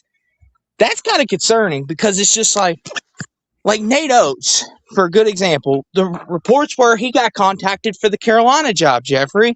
Remember, we talked about this. Like, a lot of people on the Bama know said Carolina tried contacting him. He was one of the few people on the Hold on. short list. Hold on. Hold on. Sorry about that.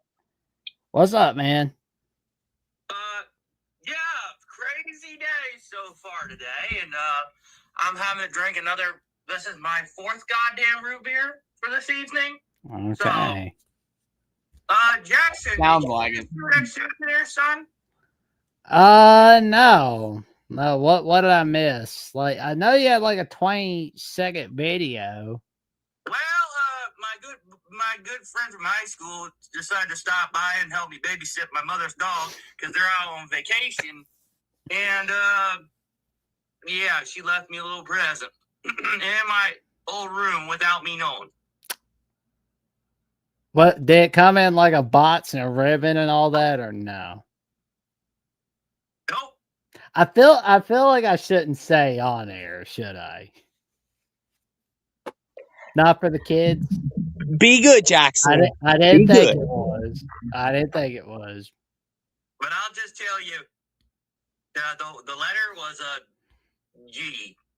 A what? Oh, the letter was a G. Okay. Part of the sizing was a G. Oh, okay, okay. I think I'm getting the image. I'm getting. You, Caden. I'm happy for you, I guess. But anyways, Jackson, watch the parents' house for the week. So I'm coming to you live from the parents' house. Yeah, the old setting. It's just a temporary setting. My actual place is back by the shop, so I'm currently here just babysitting the parents' place. That person is coming back tomorrow to help me babysit the dog again because she takes her out. She's going to take her to get that dog washed and get her cleaned up, and I'm just going to take care of stuff around the house. So Okay. fun time. Shout out to Burks, the most hated Wolverine on the planet. That dude, I don't know where the heck he's been. And to be quite honest, I'm surprised I hadn't seen that cat in a long time. And they called me the most hated Buckeye fan on the planet. Well, there's another hated fan in Burks, the Wolverine. So basically, Caden is saying that he only likes people that people don't like. I respect people, Jeffrey. Respect. Okay? I respect Burks too. I mean, Burks is a great caller. I'm just saying though, like if Burks wasn't, as you say, the most hated Michigan fan, then you wouldn't respect him. Is what I'm gathering, correct? Exactly, Jeffrey. And unlike Michigander, who kisses T.J. Rowan's ass, unfortunately, and that's a damn fact. Besides sports talk with Austin kissing, It's just so delusional. I swear. That's a damn fact. Wait, hold on. Whose butt am I kissing? It is just so delusional. Hey, I'm talking, Jeffrey. Keep your mouth shut, son. As far as Alabama 27 is concerned, y'all shouldn't even be worried because I've been hearing your fan base on Twitter, your most stupid fans on Twitter, going off about how 2027 is going to be terrible. Y'all are coming up to the shoot. Y'all are scared to play Ohio State at the shoot. I mean, I've heard the whole 9 yards of it. You're all stupid. Do you spend any time not on the internet, Caden? I mean, I'm wondering. Kay, do you have a job? Do you have a job? I'm want to inquire because you cannot have this much time. I do have a job, but I took this week off to watch my parents' house, Austin, for the love of God. Yeah. But Caden, you're on Twitter and X every day. I get it. Like doing the doom scroll. Yeah, while he's working on the farm, man, he's just on Twitter all day, man. He ain't even working. Like literally, Like, literally, I guess I should adopt Caden's method. When I'm watering the cows and horses, I should just be scrolling through my Twitter being like, oh, yeah, let me hit Jeffrey up real fast. Hey, Jeffrey, you got this? Or, hey, Jackson, you see this today? And then drop it in the water tank, because I'm sure Caden hasn't done that. Oh, Lord. The only thing we have, Austin, is just a truck shop. And that's it. But mostly, I'm on Twitter during my lunch break.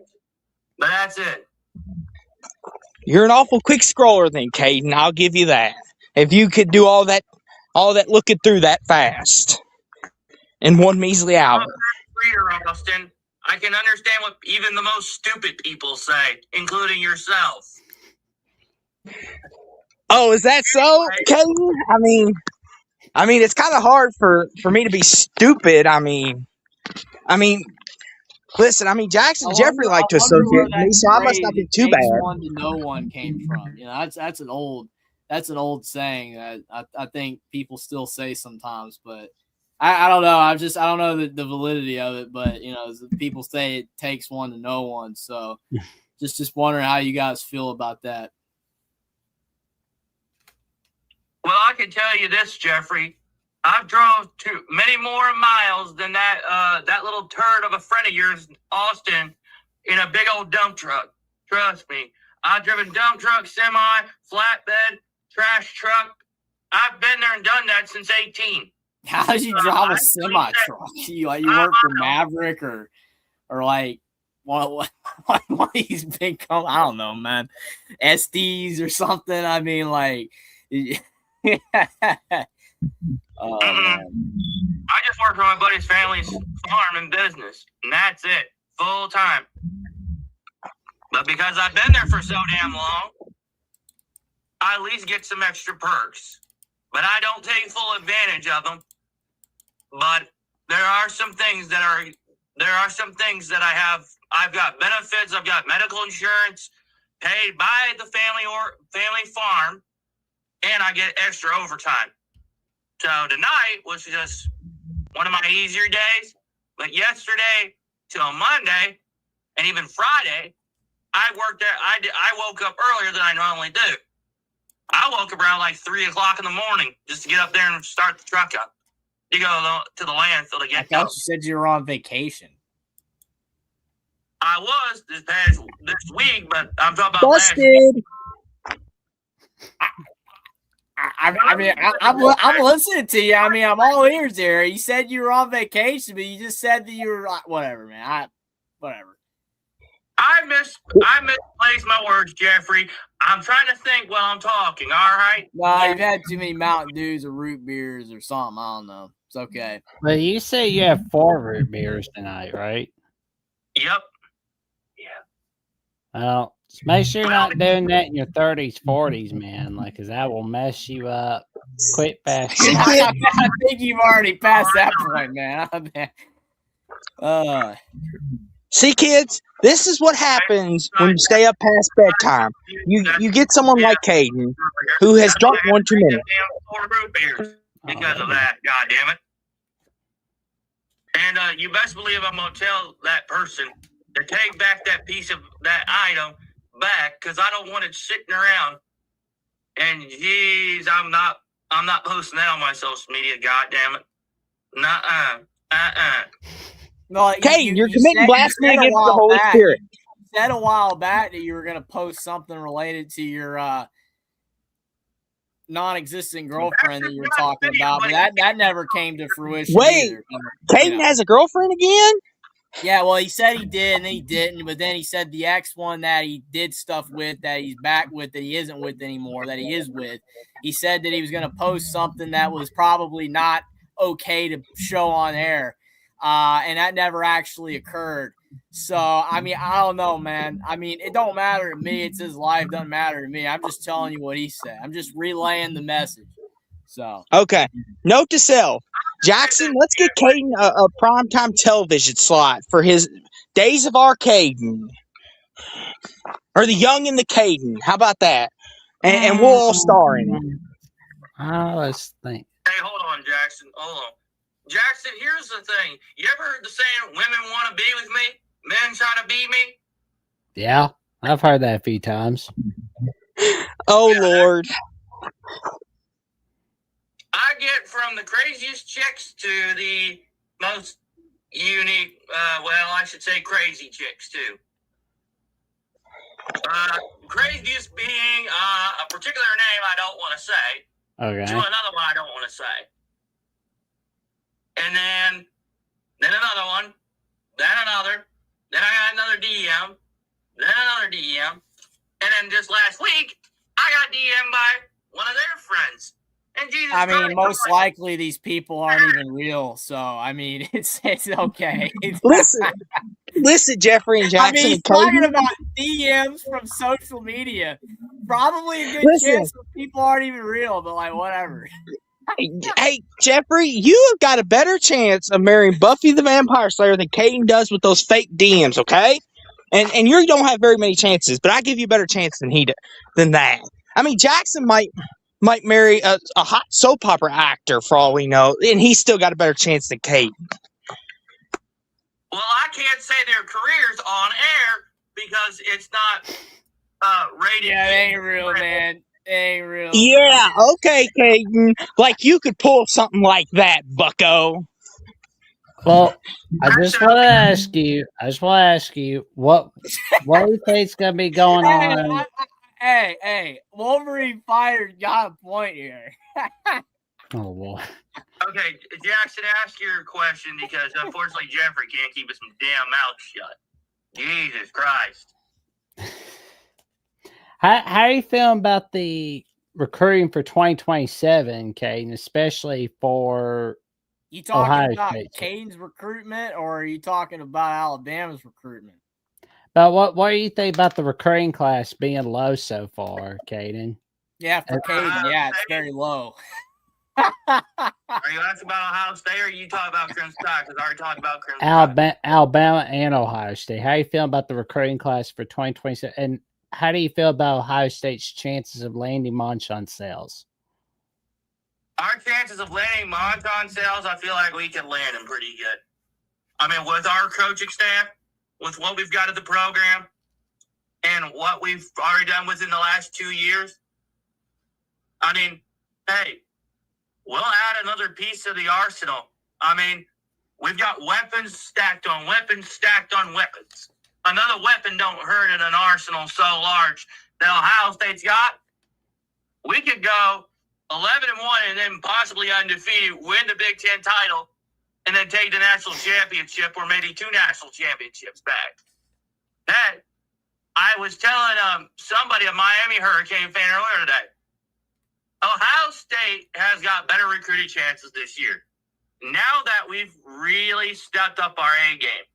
And 2, with the addition of Arthur Smith in the place of Brian Hartline, who left to USF, who's really made Julian Saint more comfortable to run and scramble outside the pocket, we've got better chances of doing a lot more stuff on offense, being more of a triple threat offense, where the quarterback can run the option, we can hand the ball off, and we can do a play action.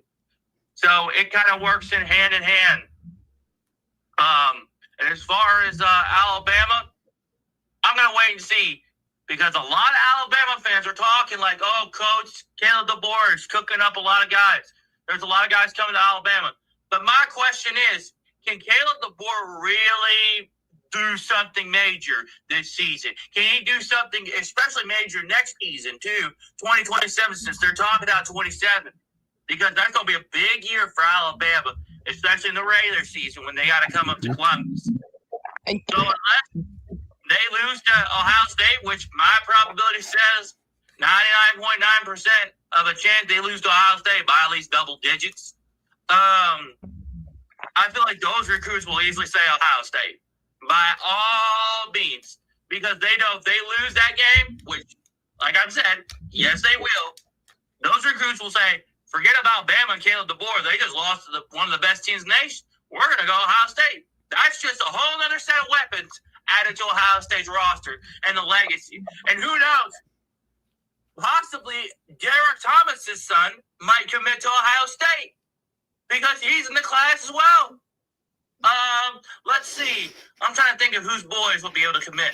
I think there's some Alabama legends that their sons are in high school football that might come to commit to Ohio State here soon. I said, who knows? We have a history of people's sons committing to Ohio State. And we've got a couple more commits actually coming right here in the beautiful state of Ohio. A Buckeye Hall of Famer, his son is committing to Ohio State next season. And then there's a few others coming to Columbus. So, I mean, we're loading up on offense, defense, and we're really showing the nation why, it's great to be a Buckeye. You're around other people that are as talented, even more talented, but yet, you know what? You get to be part of one of the best programs in the nation. Miami's recruiting's picking up. I got to give them credit. I mean, Hurricane Nation, they got a lot of weapons cooking up for them here soon. Hey, Caden. So, I got a question for you. I give them credit. Bulldog Nation down there in Georgia, trying to fix their attitude issue. I give them credit. I'll tip my hat to them. But how is Georgia fixing anything? What the hell did Jeffrey just say? I couldn't understand that turd. How is Georgia fixing anything? Well, from what I've been hearing from a couple sources directly, with close ties to the University of Georgia football department and that rank, and some former Georgia players currently in the NFL, hearing a possible news of a coach coming in, a new coach or possibly he just never names anybody. He's just like, oh, yeah, I know a guy who knows a guy and the staff. And hey, Caden. He's just know a guy. Let me ask you a question, Caden. Let me ask you a question. Earlier, you said that if Ohio State beats Alabama, all the players are going to go to Ohio State. Let me ask you a question. How come the players just stopped going to Ohio State when they lost to Indiana? One game does not affect where a player goes, dude. Oh, no. Not my point, Jeffrey, but let me just finish this to Jackson. All right. The news I'm hearing is that John Gruden might be coming to the University of Georgia. Oh, yeah, I'm being dead serious, Jackson. I'm being dead serious. Here we go again with this stupid crap.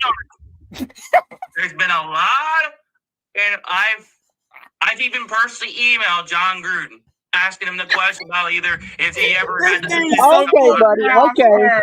He is so full of crap, Yeah. man. You emailed John Gruden. Yeah. If it ever came to Georgia, he would. I personally asked Coach Gruden myself. Yeah, right, man. Okay. Yeah, right. Caden, give us a receipt, Caden. You got Jackson's the fact that you met Caleb Downs somehow. Somehow maybe you ran into him in the halls of Ohio State, but you ain't telling me you met and talked to John Gruden. Come on, man. Come on. I emailed him just randomly one day asking. Yeah. Hey, and send those screenshots to Jackson. The only reason I've got the pleasure of meeting the guy who went to the Dallas Cowboys is because I know a couple people on the Ohio State football team. I have a couple of their own personal cell phone numbers. I mean, literally, I could tell. Yeah. One of them actually two of them share the same hobby as me. He just knows a guy who knows a guy who knows a guy who knows a guy's cousin. And Jeffrey and Jackson know Kalen DeBoer. They have Sunday dinner with him, Caden. It would be awesome to know Kalen DeBoer, but we don't know Kalen DeBoer yet. But I mean, come on, man! Like that is insane. Like I would. Caden, if you're gonna lie, make up something. The other crap that you have said, like, I'm Caden's friend. Yeah, who was 10 down for me, but I sound just like him because I've known him my whole life. John And this is Gruden, Caden's man. girlfriend, and he likes doing stuff. The exact same thing that he would say about her if it was him, but it's her saying it when it's not her saying it because it's him saying it. No, this dude is so full of crap, and I love it. It's great entertainment, but the fact that he tries to sell you on it is what kills me. Like the fact that he tries to sell you, the audience, that this dude is actually legit, that he is actually telling you the truth is what is just so daggone hilarious. It is so full Here's of crap. the thing. Here's the thing, Jeffrey. I'll say this for Caden. If he would have said, I got Caleb Downs' autograph, I would have said, okay, cool. That can happen. I mean, Jackson got a video of Bryce Young, and he's got proof on his channel of that. cool. I would have believed that. But to say he's got his personal phone number and knows him, that's a bunch of honky. Because we know Caden don't got them kind of connections. There's no way. I mean, if it was true, I mean, it'd be great, You but want it's to just talk not. about Buckeye legends, Austin? You want to talk about Buckeye greats? I actually had the pleasure of meeting one of the last generations of that linebacker class that you don't ever see in college football, that the NCAA trembles. And fun fact, this guy played running back before he switched to linebacker and made one of the most famous plays in all of Ohio State history and part of one of Urban Meyer's early teams. And he actually sent me an autograph in the mail. And signed. Hey, Michigander, he should be a used car salesman. Nice. All right, that would be the absolute perfect occupation. Would be a used car salesman. Oh, that's the same photo on your thumbnail. Nice. Yeah, you see stuff like it, right? Where you got like some beat up cars, like, oh, this car was sat in by the like leader of Switzerland in like 1960 or something. I mean, you know what I'm saying? It's just like the biggest piece of crap, and it was built in like 1974. So like, how could a person from 1960 sit in it when it was built in 1974 after the oil crisis and all the cars in the mid to late 70s were like garbage? You know what I mean? Like, come on, man.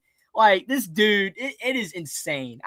Like I said, I love it. It's great entertainment, but he is so full of crap, dude. I swear.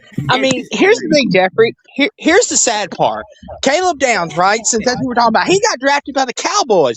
I've got nothing against the guy, but if Caleb Downs has a great season, Kane's gonna be jumping on our dang bandwagon. I told you Caleb Downs is this. I told you that. Oh yeah, go Cowboys, Austin. I'm gonna have to listen to his crap. I sent it. Relax. I sent it. I'm just getting a good laugh. No worries. But it's pretty cool though, I will say. So Hey, not every mid to late 70s car was bad.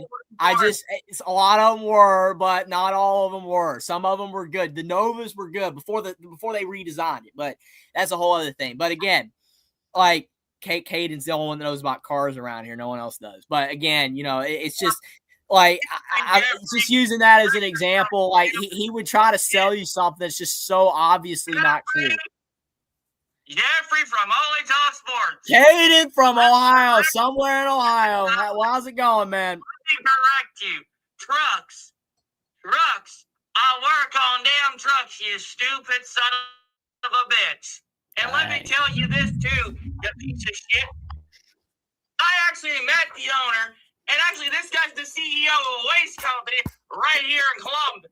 And by God, I actually met the man at the truck dealer. Another person that nobody knows. And literally nobody cares. And literally nobody knows that you know that you actually met this guy because you didn't. I respect you guys because you guys are the anchors of this program. Yeah, have you met everyone in America, man? Alabama fan to disrespect Probably met Marco Polo. for actually having some respect for the legends who played this game. Hey, Caden, shut your mouth, Caden. Shut your mouth.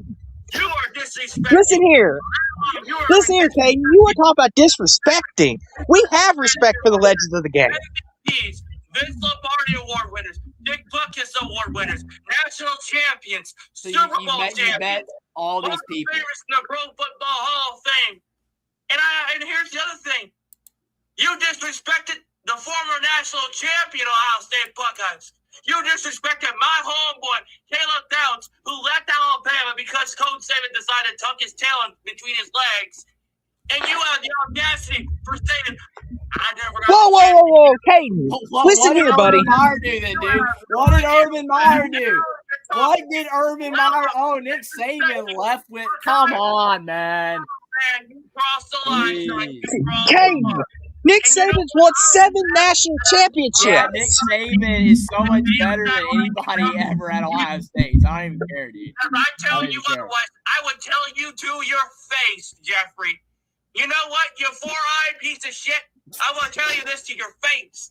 Don't ever disrespect Buckeye legends and don't ever disrespect my brother. Dude. I do not disrespect Caleb Downs by saying that you have not met him and do not know who the heck literally that he is. All right. You do not know him. You only know him as a football player on TV like we all do. That's it. Hey, I didn't listen. disrespect him, man. He's a great player. Listen, I bought a Caleb Down jersey. I got a Cowboys Caleb Down jersey. And tell Caleb I'm I bet excited. Caden don't. He's not that dedicated to Caleb Downs. disgraced, let alone turned into a dumpster fire. And now Coach Saban's probably sitting at home wondering, why the hell did Alabama hire this guy? Because the guy can't win against the top tier team. He lost to a 38-3 blowout. And let alone, I bet you Coach Saban's probably like, why the hell did you lose to a fucking Indiana, you dumb turd?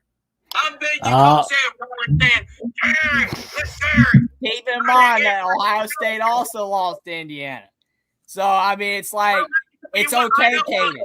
You have exactly the same in common as Alabama. Here's the thing, Caden. All great coaches have a blowout on their resume. Ryan Day got beat by Michigan by double digits.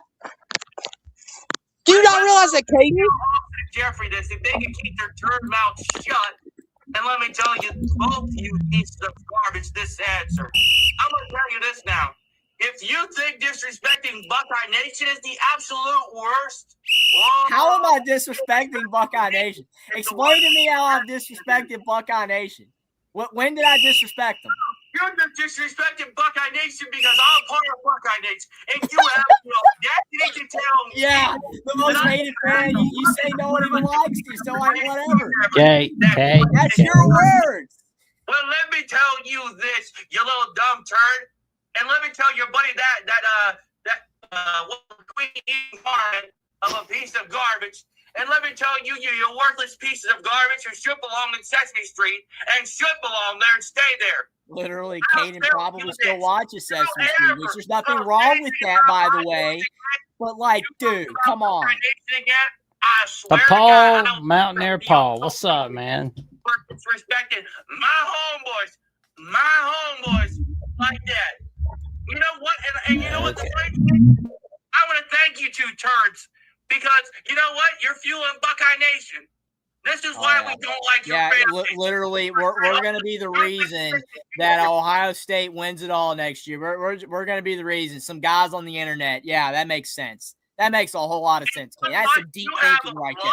That's like saying Taylor Swift is why the Chiefs won. That's some delusional level thinking there. Good job, Kane. I would have never known that. We have that much effect. You have that much effect on whether Ohio State wins or not. That's crazy. That's unbelievable, Kane. If that's the case, why didn't the Nuggets win it all this year? I watch every game.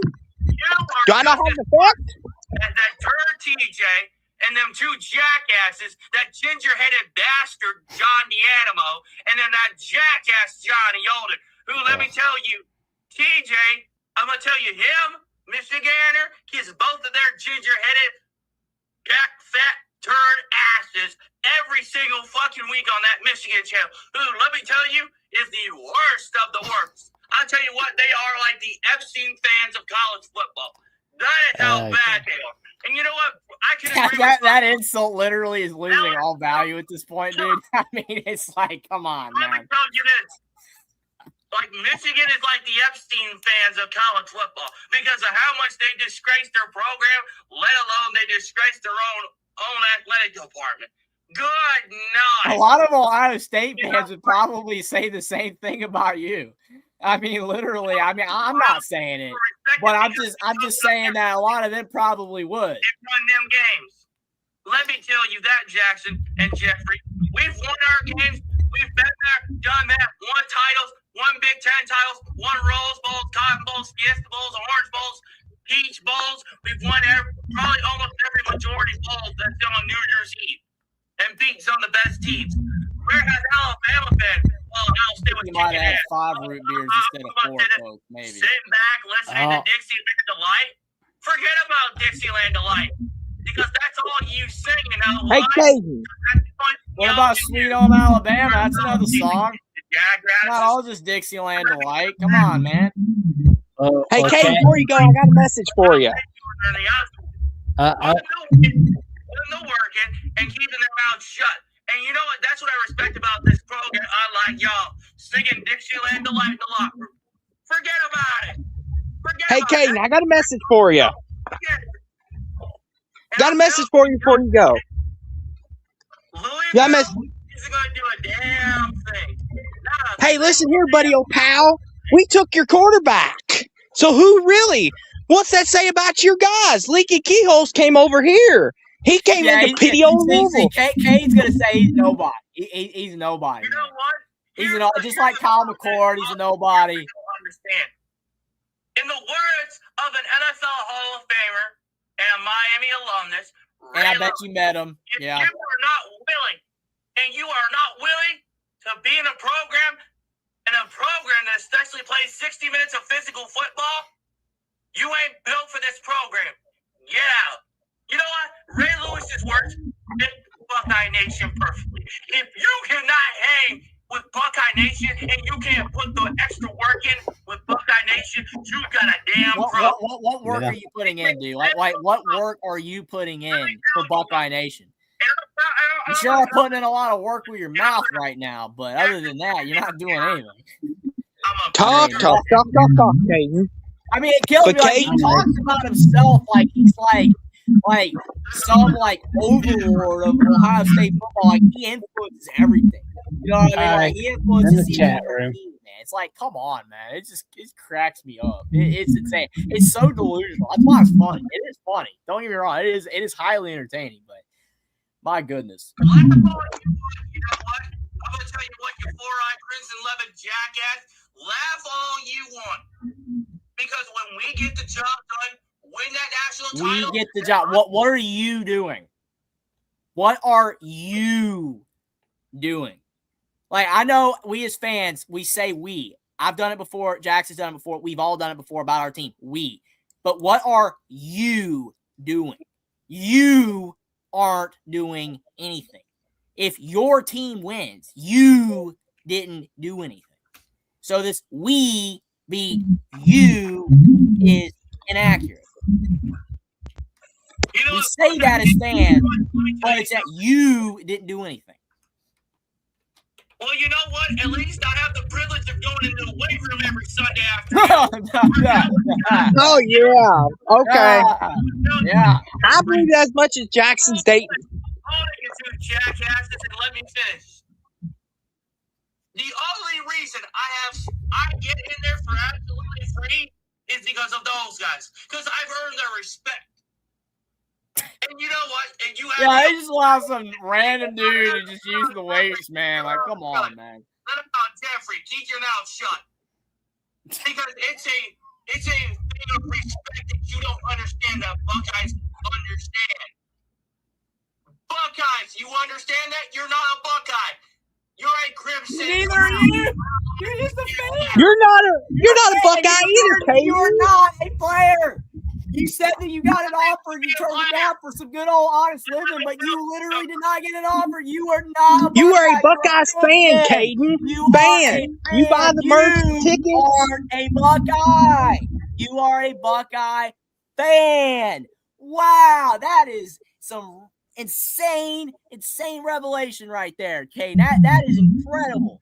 Like, you aren't a player. Right, you are a Buckeye. You don't play for them. You are a fan. It's okay to be a fan. And again, we all say we sometimes. I've done it before. We are going to win. Or, our team. Again, that's fine, but it's like you act like you are a part of the team. You know all these dudes, and like you help them win. You're like they're motivated. Come on, man. Like, it is insane, dude. It's insane. Like, if you actually believe that in your head, something's not right. I know it's an act. I know you're just doing it, but if you actually do it, that's scary. That's not right. Caden, I got one message before you go. And I'm going to wish you a goodbye, a good night, and a good bang, as they like to say. Caden, because I couldn't understand what that jackass was saying earlier. Here, let me spell it out for you, Caden. Without further ado, I wish you a good night. Mwah. Goodbye. Good bang. Pra. Bang, Caden. Get out of here. Hey, Austin, I've got 2 words for you. Go screw yourself. All right. Let me go off on this, Jackson, and tell your 2 buddies to keep their mouths shut for this. And I've explained this to you so many times, Jeffrey and Austin, that you can't get it through your thick skulls because you can't understand that this is a brotherhood. I have the respect of a brotherhood. And it's a brotherhood that you'll never understand, Austin will never understand, Jax will never understand. I don't want to understand it. It sounds scary, man. It is scary.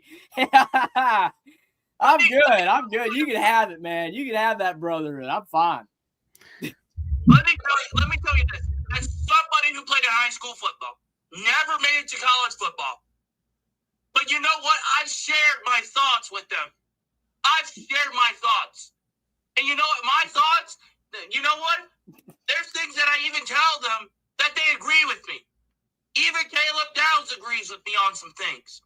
You know, I appreciate the guys because I've told them so many things from my perspective and from my thoughts of the game. I understand the game at a higher level than most people do. Even at my age, it's insane. But you don't understand that.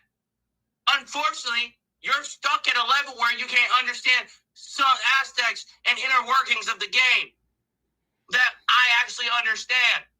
So let me tell you that. I've watched hours of film on the weekend during the off season. And you know what? I'm glad I watched the film during the off season on my own time. Yeah, you just wasted time, man. Hey, all right, okay, we're gonna get Let me tell you, I actually enjoy watching the film because I'm like, well, Ohio State needs to do these things, needs to keep in mind these certain things. But let alone, they need to make sure that they watch out for these schemes and watch out for certain counterplays. Because I've seen these counterplays played over and over and over again. all right, Kate. Wow, We'll Caden see knows next what a week. counterplay is. That's We'll great. see next week. Okay. I'm gonna tell you, Jeffrey, it's a whole nother case that you don't understand. And from my perspective, Yeah. which I don't understand why you've never watched film. How do you know I've never watched film? Yeah. He's watching the highlights. Okay. Hey, do you even know what brotherhood is? No, we're gonna see next week. All right, man. We'll continue this conversation next week. All right, good luck. No.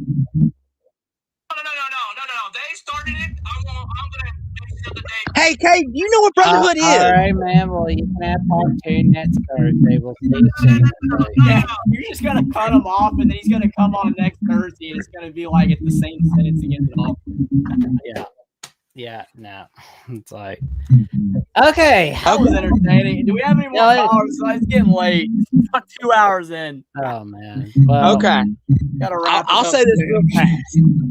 I'll say we this real didn't even fast. get to talk about the EA Sports rating for Alabama. Yes. Yeah, we'll get out the 2-minute warning here. We'll go fast.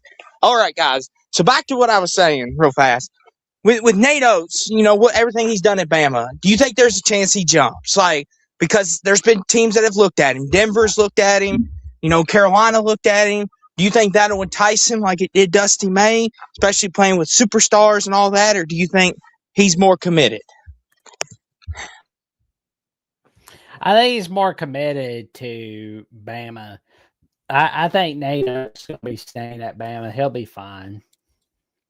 Yeah, I mean, you look at Dusty May's 49, Nate Oates is 51. It's not a big age difference. So I mean, like, there's still theoretically like time for, you know, Nate Oates to do it. But I mean, I still like if Nate Oates won a championship, to me it would be more likely that he would leave. But if he doesn't and he just continues to be very successful at Alabama, then it's like, would he be desirable enough for the NBA for one? Mm-hmm. It's And like the right he's job in a great situation where he's not going to get fired. Like Alabama's got massive job security.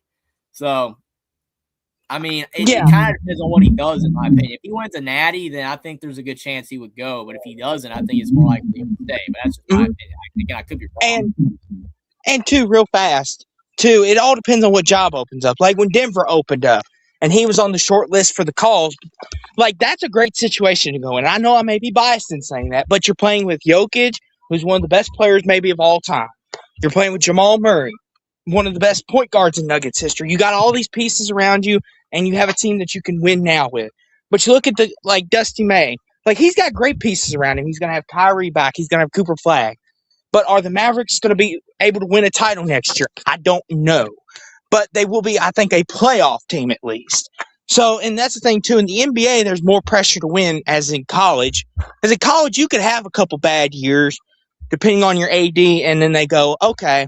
I mean, look at Hubert Davis, Jeffrey. Good example. How long did it take before the bridge broke? A couple years after the Natty run? Maybe. I don't know, man. It's interesting. It is. But I'll say this, Jackson. I know that was an interesting call from Caden, always interesting. But hopefully, Jeffrey, when you all put your heads down on the pillow, you don't replay that call and just think about happy, fluffy bunnies. But thank you all as always. Everyone, I hope no one gets nightmares. And Caden will be back next week, so we'll see about that. But thank you guys as always. You're going to laugh at the teenager, but cringe when you're 40 or 50. Yes. And to make it clear, we've got no problems with Ohio State fans. We love you all. We love you. And Caleb Downs, it's just with Caden either. It's just when he starts saying stuff, it's just funny to give it back to him. It's fun. Yes, he brings it on Caleb Downs. I mean, it's just the way it is. And for Caleb Downs, we respect and love you. I especially love you if you get some pick sixes for the Cowboys. I got your jersey, so. But yeah, anywho, I'll get out of here. Jackson, Jeffrey, you close it down as always. And remember, if Caden comes back in, Jackson, get the repeller. Well, I told him he can give out part 2 next Thursday. So, like I said, he's gonna start off where he left off. He's gonna be like mid-sentence. Lord, man, and we got Locked On West Virginia, aka Mountaineer Paul, in the chat. Oh man, he's having a good time, as all you guys are. But that was fun. That was 3 words, like on the 2 word. But I don't blame you. I don't blame you, Rough Rider. I don't blame you. But that's it. Hey, I respect you guys. All right, like I appreciate you, Steve. I appreciate Hummus Zero and Troy V and you guys. I appreciate y'all. You guys, man. It's always fun. You know, it's a friendly rivalry. You know what I'm saying? Oh man, well there we go, man. But we got some more magic coming your way on Alabama with the Voice of College Football. We've got some upcoming early game previews coming in real soon. We've got a video with Steve Helwick from Underdog Dynasty where he recorded with us previewing the Alabama-East Carolina game. You will see an upcoming video of Alabama-South Carolina early preview with Walker Gaskins from the South Carolina channel. But we're getting all our early game previews in, just making sure we're getting things rock and roll for all you guys, all right here on Alabama with the Voice of College Football. Jeffrey, what magic have you got cooking this week, good buddy? Definitely try to make a video on some of the recent news going on in college sports. Been a lot of crazy stuff going on, but I haven't had any time. The NBA. Yeah, NBA as well. I'll try to fit something in, but definitely stay tuned for that. You know, hit the notification bell. Definitely appreciate it if you drop a subscribe to my channel, OnlyTalkSports. Again, I haven't had a lot of content lately, but I will be trying to get more content out as we get closer to the college football season. Follow me on X as well to know when I'm going to go live or make a video. But most importantly, subscribe to Alabama, the Voice of College Football. As Jackson said, 289 subs away from 3,500. Appreciate all the support you guys have shown. Can't do without you guys. And again, you guys in the chat makes the show what it is. You know, bring in, your thoughts, comments, reactions, everything. We couldn't do it without you guys. And it's fantastic. We appreciate it a lot. Absolutely. And of course, you could check me out on my personal channel at Jackson Johnson 979. I swear to you, I will get some Jackson episodes out for July. Just let myself get a little too busy here and there. But we also got some magic all right here on Alabama with the Voice of College Football, SEC at the Voice of College Football with Tucker Harlan, Andrew Miller, including on Wednesday nights. But of course, I got some magic with Mountaineer Paul on College Sports Insiders, including the latest live stream we did Tuesday night, where we talked a little bit about Ward Manuel and what he's doing to the University of Michigan. Is it all good? Is it all bad? Well, I think I gave way too much of a spoiler alert tonight about, you guys know how I feel about how he's leading Michigan, but I will not spoil what Paul thinks, because I'm going to tell you right now, you're going to see all kinds of magic from that channel. That channel is 186 subs away from the magic number 500. I'm going ahead and putting in the channel link all right there. But of course, you could check out the merch store of the Voice College Football Network, where you can see all your favorite teams all right there. Got the polo shirt, as you'll get like changes in latitude, changes in attitude with that, regardless of what team that is, because the dude with the long hair is always really happy with that polo shirt. He's really happy with it. So I'm going ahead and putting in the link. And you can also check me out on JatsVCFB on @/Twitter and on Instagram. That's Jackson Johnson 543908. And with that being said, what's up, Lucas Hill? Good to see you, good buddy. And with that being said, like, comment, subscribe, click on the notification bell so you never miss another video or another episode whatsoever. We will see you on Monday night, but I've got a feeling there will be a video tomorrow because recruiting updates. Jeremiah Beverly is making his decision at 9:30 a.m. tomorrow, and you might see a video tomorrow morning. And with that being said, we will see y'all soon. And roll Tide.